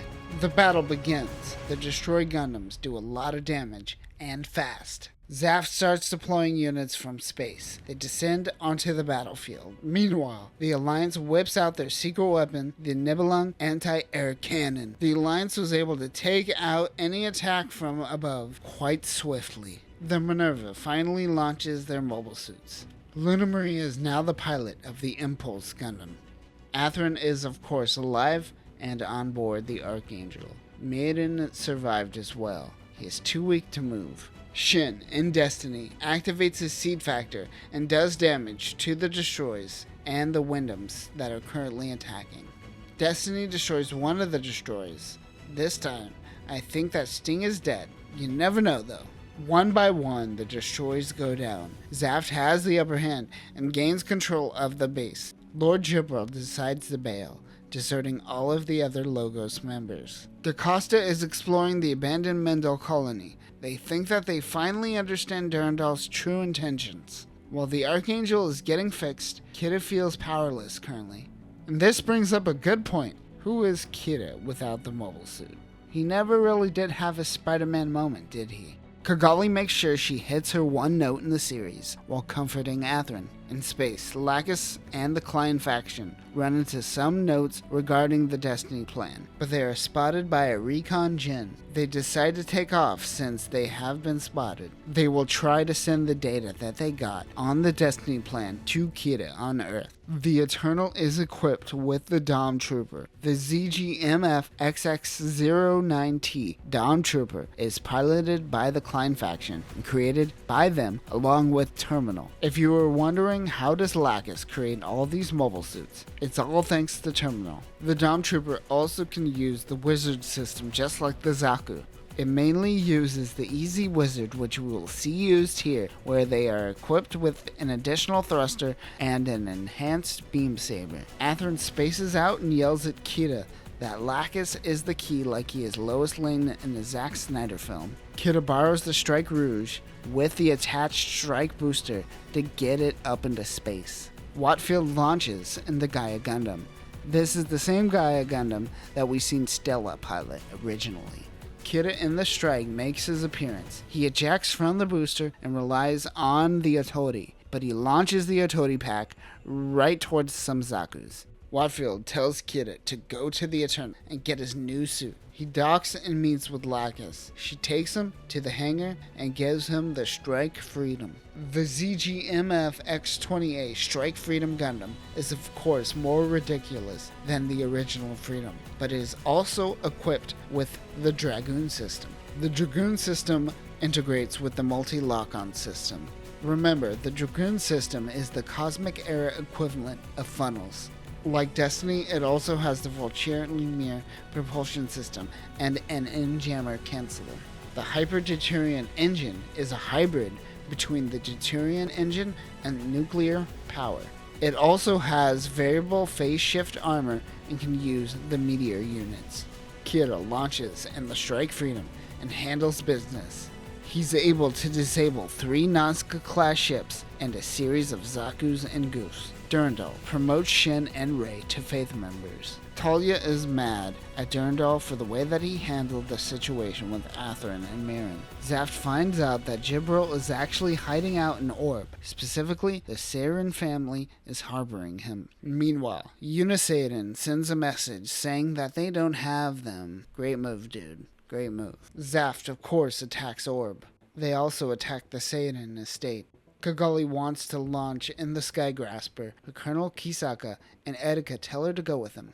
Uzumi left a message to Kigali that if Orb happens to run into a scorched earth situation, then use this mobile suit to protect the nation. That mobile suit is the Akatsuki Gundam. The Orb 01 Akatsuki Gundam is an Orb prototype Gundam that I guess you could consider Orb's final form for the Strike Gundam and the Striker Pack system. Its gold color is reserved for Orb's ruling class and is known as Yata no Kagami. Yata no Kagami is a Japanese myth that represents a bronze mirror, a part of the imperial regalia of Japan. While in Earth atmosphere, the Akatsuki is equipped with the Uwashi Sky Pack, which allows the unit to fly in Earth atmosphere. Later we will see Nia Laflaga use the Shiranui Space Pack in space. The shiny paint is able to reflect and deflect beam tech. This unit is also heavily influenced by the Hyakushiki from Universal Century. Of course, Kigali has herself a little cry session before heading out. She launches with a team of Murasames. They start defending Orb. She sends a message to Orb headquarters to tell them to arrest Yuna for his treason. The Minerva makes its way to Orb. Shin decides to go out alone. He launches and is met with Kigali and the Akatsuki Gundam. Ramius gives Neo the Skygrasper to use as he is free to go and no longer a prisoner. Athrun wants Marion to get off the Archangel once they leave Orb, but she doesn't want to be left behind. Shin and Kigali begin their first fight. Shin gets the upper hand, but luckily she has the Murasames to help her out. Shin takes down the Murasames with ease and focuses his attention on Kigali again. He takes out one of the Akatsuki's arm. Suddenly Kira in the Strike Freedom comes down and helps out. Also with him is Lacus in the Infinite Justice Gundam. The ZGMF X-19A Infinite Justice Gundam is the successor to the Justice and is created based off of all of Athrun's flight data. This Gundam is specifically designed for him to pilot. Like the Strike Freedom, this mobile suit also has an in-jammer canceller, Hyper Deuterium engine, and can use the Meteor system. This Justice also has the Phantom 01. Like the 00, this drastically improves mobility and can be detached to ride on. Lacus takes the Justice to the Archangel for Athrun, while Kira continues helping out Orb. Stormtroopers come down from space as well. These are piloted by Lacus loyalists, Hilda Harkin, Mars Simeon, and Herbert von Reinhardt. They resemble in many ways the Black Tri-Stars from the original Mobile Suit Gundam. Kira and Shin fight, but Rei tells Shin to retreat for now. Kigali runs into the government building and punches Yuna. She asks him where Jibril is, but he doesn't tell her. Meanwhile, Athrun spends the entire episode staring at Infinite Justice. Nia Laflaga in the Skygrasper also comes in and helps the Archangel. Wait, they gave a former prisoner a loaded Skygrasper with missiles and everything? What if you just gave him the Skygrasper and he ends up murdering you? I know it works out in the end, but that was not a good move. Shin refuels, and this time Destiny and Legend both launch. Athrun finally stops staring at the thing and starts piloting Infinite Justice. Kira takes on both Destiny and Legend. The Skygrasper does an emergency landing on the Archangel. Athrun comes in and helps out Kira. He tells Shin to stop being a bitch, but Rei comes in and attacks Athrun. Back on Orb, Yuna gets crushed by a goof. Womp womp. Athrun is able to get the upper hand on Shin. A shuttle takes off. It is Jibril. Luna Maria launches in the core splendor and tries to intercept the shuttle. However, it makes its escape back into space. The Zaft flagship is destroyed, which means Talia and the Minerva are assuming command of this mission. She recognizes they are at a disadvantage and decide to retreat. Athrun is injured really badly. He gets thrown back into the medbay. Kigali makes an official statement about the actions on Orb, but her broadcast is cut short by the fake Lacus, trying to sway the people. But then, the real Lacus does a reverse Uno on Zaft and interrupts their broadcast. She lets the world know that she is the real Lacus. She tells the world that Durandal has a secret plan that he seems to be hiding from his people.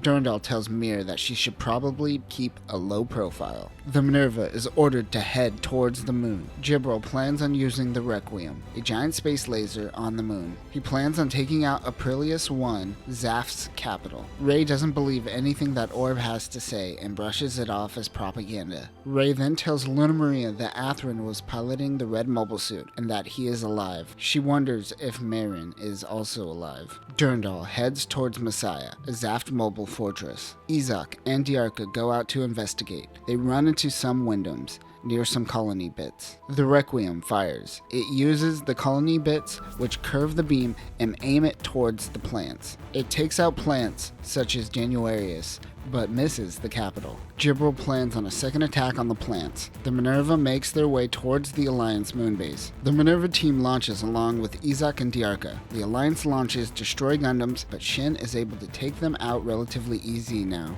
Jibril plans to make his retreat while the second shot of the Requiem goes off. He and some Alliance members attempt to escape on the Gertie Lu class ship, but Rey notices and destroys it, killing Jibril.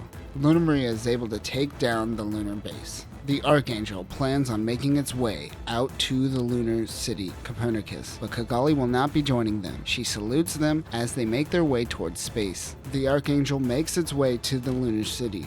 Back at Aprilius I, Mir is lying low and doing a little sad girl singing.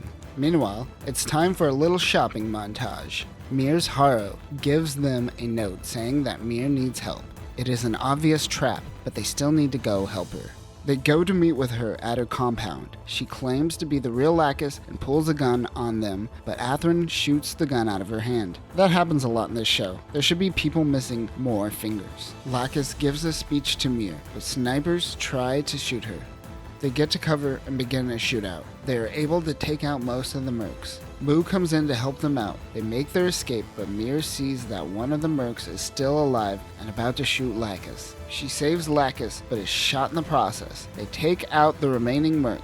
Mir shows Lacus a picture of what she looked like before her glow-up and dies in her arms. The Destiny plan is revealed to the world in a propaganda video. Essentially, it is a program where every single human's genetic information is used to provide the perfect job for said human based off of their genes. Hell yeah, fuck your free will, bitches. Rey is really into Durandal's plan. He cockblocks Shin so he could tell him how strong he is. Okay. Orb officially rejects this plan, of course. Durandal recognizes that the Alliance no longer has any leadership now, and that Logos is taken care of. It is now a matter of attrition, so Durandal is ready to make a big move. Now that Zaft is in control of Requiem, he decides to fire it on the Alliance's lunar base on the other side of the moon. It takes out the base, killing the President in the process. The Archangel makes its way towards the battlefield to destroy the Requiem. They are with the Three Ships faction, like the previous war. However, this time, they have the power of the Orb Union to help them. Justice and Freedom launch. They are equipped with the meteor units. Lacus sends a message to the world telling them that they are going to destroy the Requiem, for it is a weapon of mass destruction. Lacus intends on doing this by using weapons of mass destruction. Meanwhile, pew pew.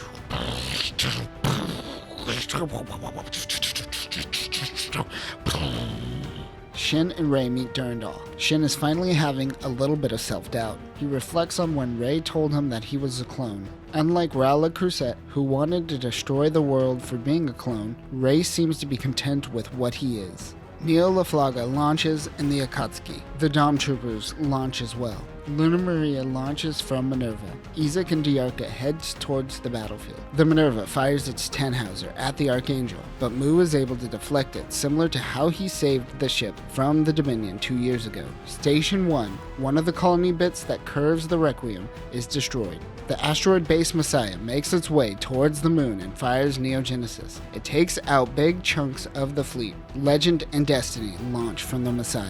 Atherin fights Shin. Isaac decides to help out, but only helps out the Eternal because it is a Zaft ship. While fighting, Rey realizes that his purpose as a clone of Aldeflaga is to become the new Ra Le Creuset. Atherin calls him a bitch and to stop using the past to justify his fighting. Atherin takes out Impulse Gundam, incapacitating Shin. Freedom is able to incapacitate Rey in the Legend as well. Messiah loses contact with both mobile suits and preps Neogenesis to attack Orb. Both Akatsuki and Justice are able to destroy Neogenesis from going off. Meanwhile, the Minerva is about to go down. Talia tells everyone to abandon ship while she goes to talk to Durandal. Kira breaks into the Messiah and finds Durandal. They point guns at each other while monologuing. Rey sneaks onto Messiah and ends up shooting Durandal. Why? Because he said that he's Rao now, so he has to do everything that Rao did? I don't know. This is really, let's say, an interesting writing choice. So first, Kira said 2 sentences in front of Rey, and apparently that was enough to move Rey into shooting Durandal. Okay? In this moment, Rey and Talia decide to stay with Durandal as he dies and the Messiah goes down.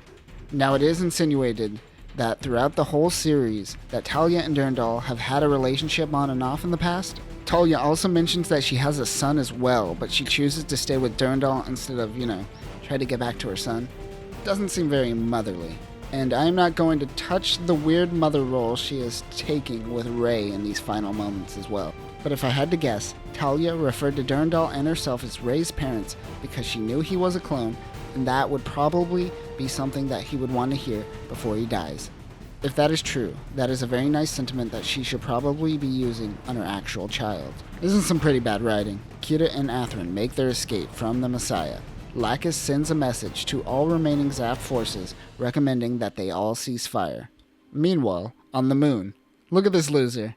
Going to cry because you lost, loser? Yeah, cry it out, loser. Everyone stops fighting. Over the next few months, Orb and Zaft came to a peace agreement. During these negotiations, Lacus acted as a mediator between the two nations. After the peace negotiations, Lacus Klein finally returned to the plants after years of being an enemy of the state. Later on Orb, Kira and Shin finally meet each other for the first time. Kira invites Shin to come and fight with them. We end the series with Kira wearing a Zaft commander uniform, going up to the plants to meet with Lacus, who seems to be the new Zaft Supreme Chairman. Cosmic Era 75. After the end of the Second Alliance Plant War, we saw the death of Durandal, and for the most part, the end to talks about the Destiny Plan. Even though Lord Jibril was killed, like the First War, it didn't seem to stop Blue Cosmos from oppressing naturals and the people of Earth. Most of you, I am pretty sure, have seen the release of the first 7 minutes, but we see Compass launch to help out against Blue Cosmos remnants attack in the outskirts of the Republic of Africa. Orbiting Earth is the Millennium. The LHM BB-037 Millennium is the successor to the Minerva. It is designed by Zaft and is Compass's flagship. The Minerva's whole gimmick was having a dedicated catapult for Impulse Gundam and the Wizard Packs. It instead has 2 catapults on the side. It uses positronic interference to get out of Earth orbit. Remember, when you fire a positron cannon, it vaporizes the atmosphere and allows one to attain great speeds without breaking up. It is the positron cannon equivalent of drafting a car. It is equipped with a more powerful Tannhauser positron cannon, 3 Tristan twin beam cannons, and 40mm CIWSs. It also has a heat ram Gotten, which we will see used at the end of this movie. Remember, the ablative gel that was used on the Archangel in Gundam Seed to enter Earth atmosphere? It seems they were able to advance that technology to deflect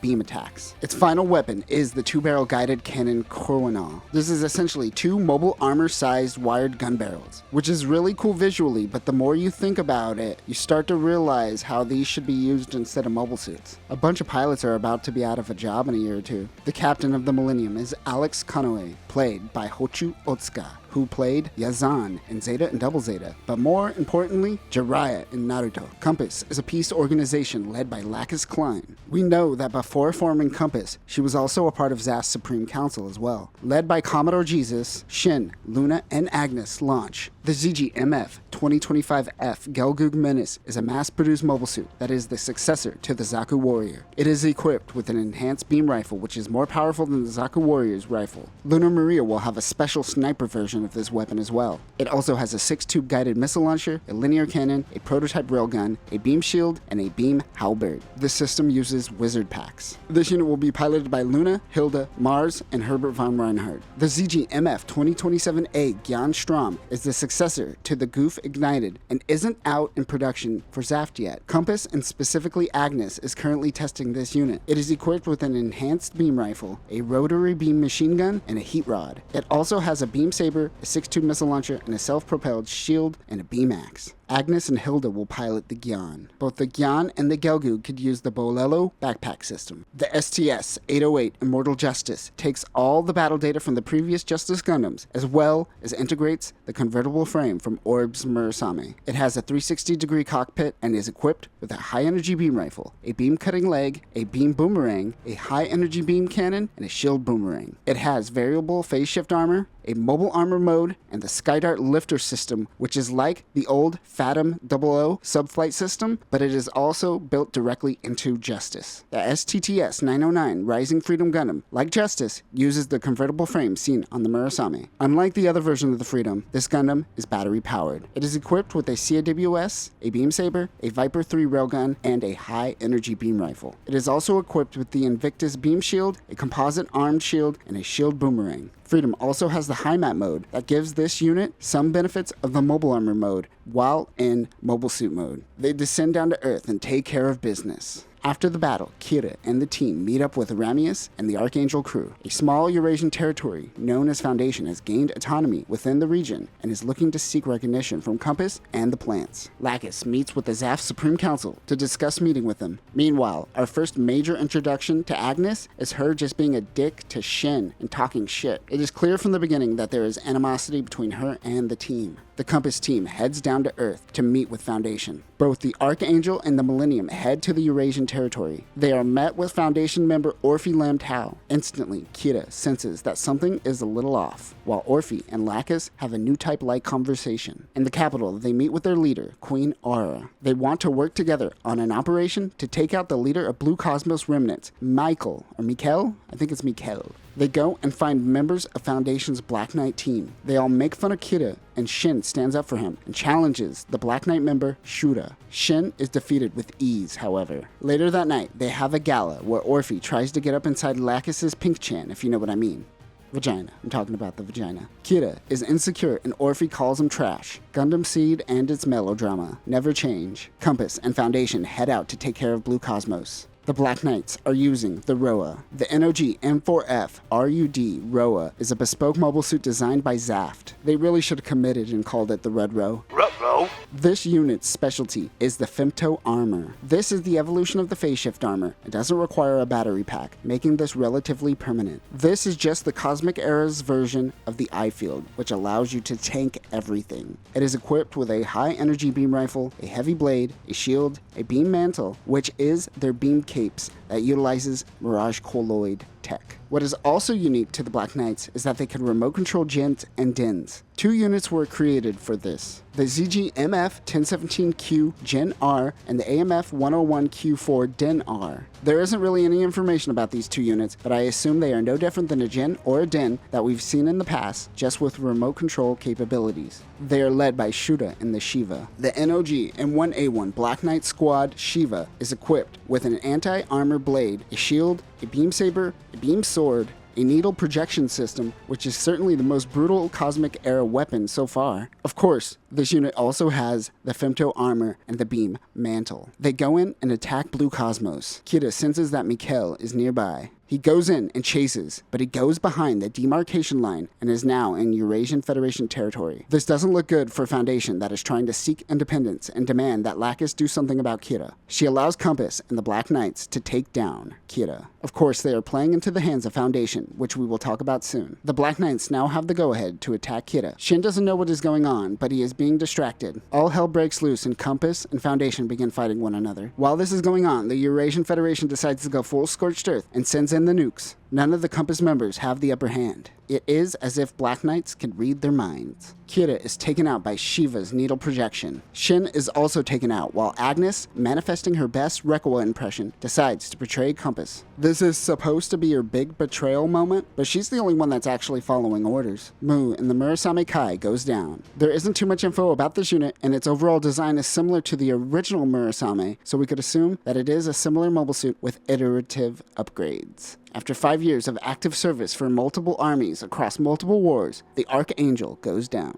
Ramius is able to escape, and Mu comes to save her. Before nukes come rolling into the area, Athranzala and a Zagak comes in and saves Kira. The ZGMF MM07 Zagak is an aquatic mobile suit, but this is a disguise for Athran's real mobile suit. Mayrin Hawk is piloting the Cavalier Aphrid. This is a mobile suit craft. It has Mirage Colloid tech and combines with the Zagak to form the amazing Zagak. Luna equips her sniper beam rifle and takes aim for the nukes coming in. She is able to shoot one down, but another one comes in swiftly. She tries to take it out, but fails. The nukes drop, destroying the remains of everyone's mobile suit and the Archangel. Lacus escapes with Foundation as their territory goes up in flames. They flee to their ship, the Gulveig. The BCI-183 Gulveig is referred to as the Vanaheim-class ship. The bridge of the ship looks like a gaudy palace. This is straight up just the Romulan scimitar from Star Trek. I hope this wasn't Kunio Okawata's copy pasta. It has a positron cannon, a dual beam cannon, and a linear cannon. At Orb, Kigali is meeting with Zaft and the Alliance. After this incident, they are washing their hands of Compass. Athern gathers the survivors and tells them that Foundation was trying to force a war from the beginning. He tells them that Queen Ara was actually a researcher on Mendel Colony before it was destroyed by Blue Cosmos. It seems that she is actually a Durandal loyalist and wants to enact the Destiny Plan. This takes away everyone's free will, essentially. He also tells them that the Black Knights are a type of coordinator called the Accord, which has the ability to read and incept ideas into people's heads. It is clear that these Accords incepted the idea of Mikkel into Kira's mind to make him cross the demarcation line. He seems to understand this, but still cries about Lacus not loving him. It takes Atherin to punch a fool to get him out of his pity mode. Also, this is all Atherin does story-wise. Sure, he is in the final battle, but this is his only real purpose in this movie, to punch Kira,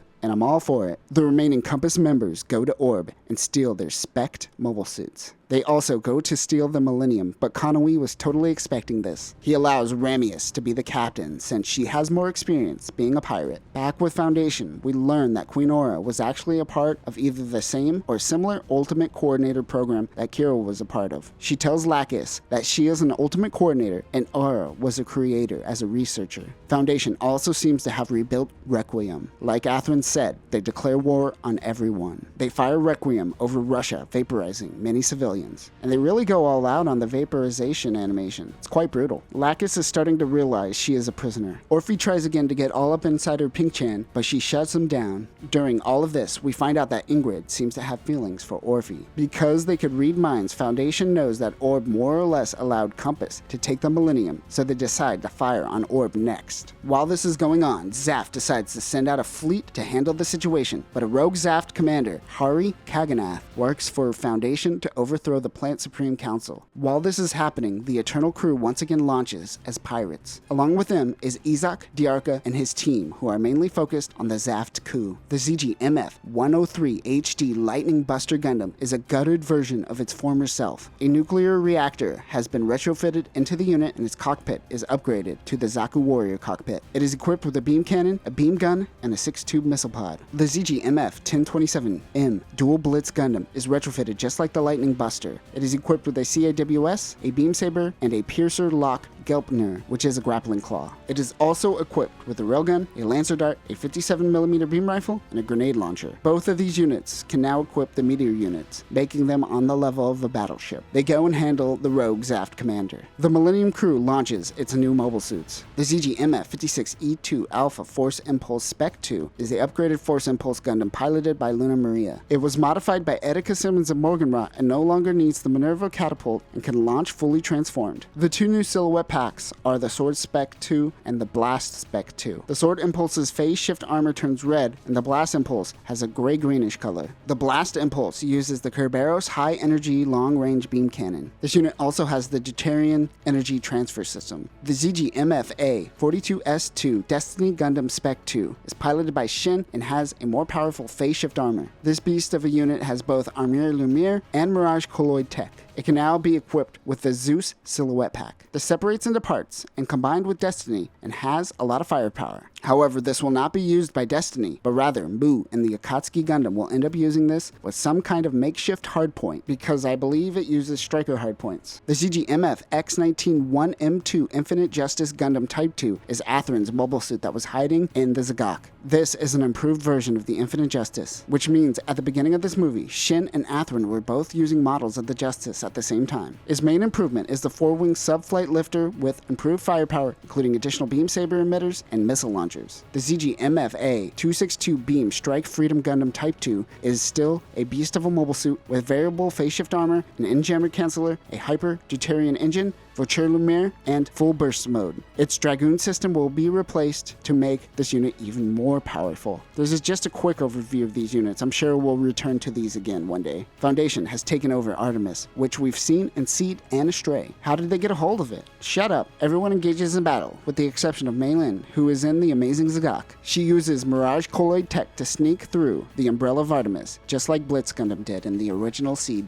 Ingrid is similar to Agnes in that she is confused as to why Orphe is in love with Lacus and not her. Kida and her team burst in while she holds Lacus captive. Lacus tells her about the power of love, and she lets Lacus go. They are able to escape with her. Earlier in the movie, we saw Kida and Albert Heinlein talk about something they are working on. Lacus wants to retrieve the secret project and get it to Kida on the battlefield. But first, she must broadcast a message to the entire Earth sphere regarding Foundation and their true intentions. Orphe slaps Ingrid, and the two launch, and the Calrea. The NOG M2D1E Calrea is inspired by the Strike Freedom and shares many features with the mobile suit. This also uses the Femto armor and the Ziggurat, which is the new Dragoon system. Remember, Dragoon systems are essentially Cosmic Air's version of funnels. It has a beam saber, along with a real sword, which is the unit's main weapon. It also utilizes Wings of Light, which means it has a Voiture Lumiere system. He goes in to attack Kida. Luna Maria is fighting Agnes, who is sad that no one loves her. Atherin fights Shuda, and Hilda takes on Redalard. But Shin, in a pretty good redemption fight, takes on Daniel, Lou, and Griffin in Roas. Shin uses the Mirage Colloid and Voiture Lumiere system to create shadow copies. The Black Knights try to read his mind, but they can't. Shin says, "Joke's on you, I don't think." He is able to take out all 3 units. Luna Maria takes out the Gian Strom, but doesn't kill her.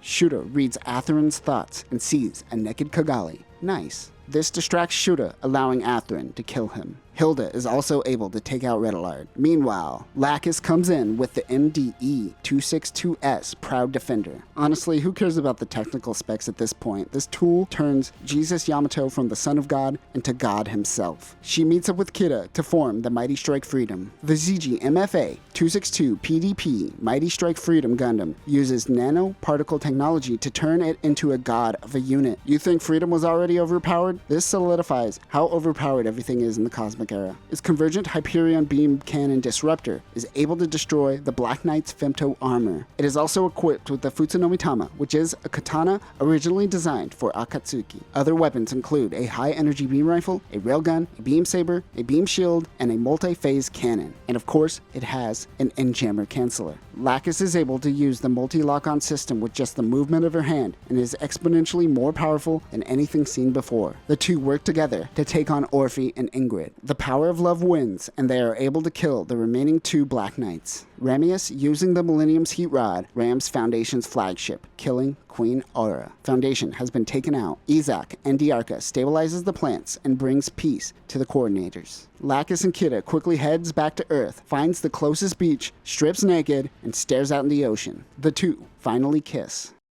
And that will do it for our breakdown of Mobile Suit Gundam Seed Freedom. This was fun but incredibly basic and followed a generic arc. Heroes are foiled and come back with a vengeance in the 3rd act. No new ground is being broken here, but it kind of helps the movie in many ways. Seed always has been over the top, but also tries to take itself too seriously. Being only 2 hours long, it doesn't really have time to take itself too seriously, and it works in its favor. If you weren't a fan of Seed, this certainly won't be the movie that will change your opinion. You are either on board with this by now, or you aren't. If you're expecting Watfield to make an appearance, you get about 2 seconds of screen time of him helping out the coup. Bringing back Mu and Destiny essentially made Watfield take a backseat, which I think is unfortunate. You won't see any of the Junk Guild members, or anyone from the Astrayverse, with the exception of Shiho Hanenfuss, which she is seen with Izak and Diarca. Another Astrayverse cameo is the GAT-01A1 dagger, which makes its first animated appearance. This unit was piloted by Morgan Chevalier and Barry Ho. Lacus also being the ultimate coordinator and having her and Kira both pilot Mighty Strike has many parallels to the latest Matrix movie. Kira is no longer the one, he is the two, just like Neo and Trinity. Weird parallel, but I had to bring it up. Ultimately, Mobile Suit Gundam Seed Freedom is a generic story with bland villains that somehow is still a lot of fun for fans who have been watching for the past 20 years. Leaning into the fan service is probably a good thing for the Cosmic Era at this point. But that will do it for this video.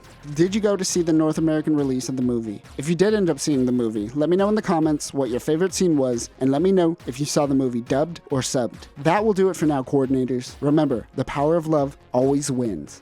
Always. Peace.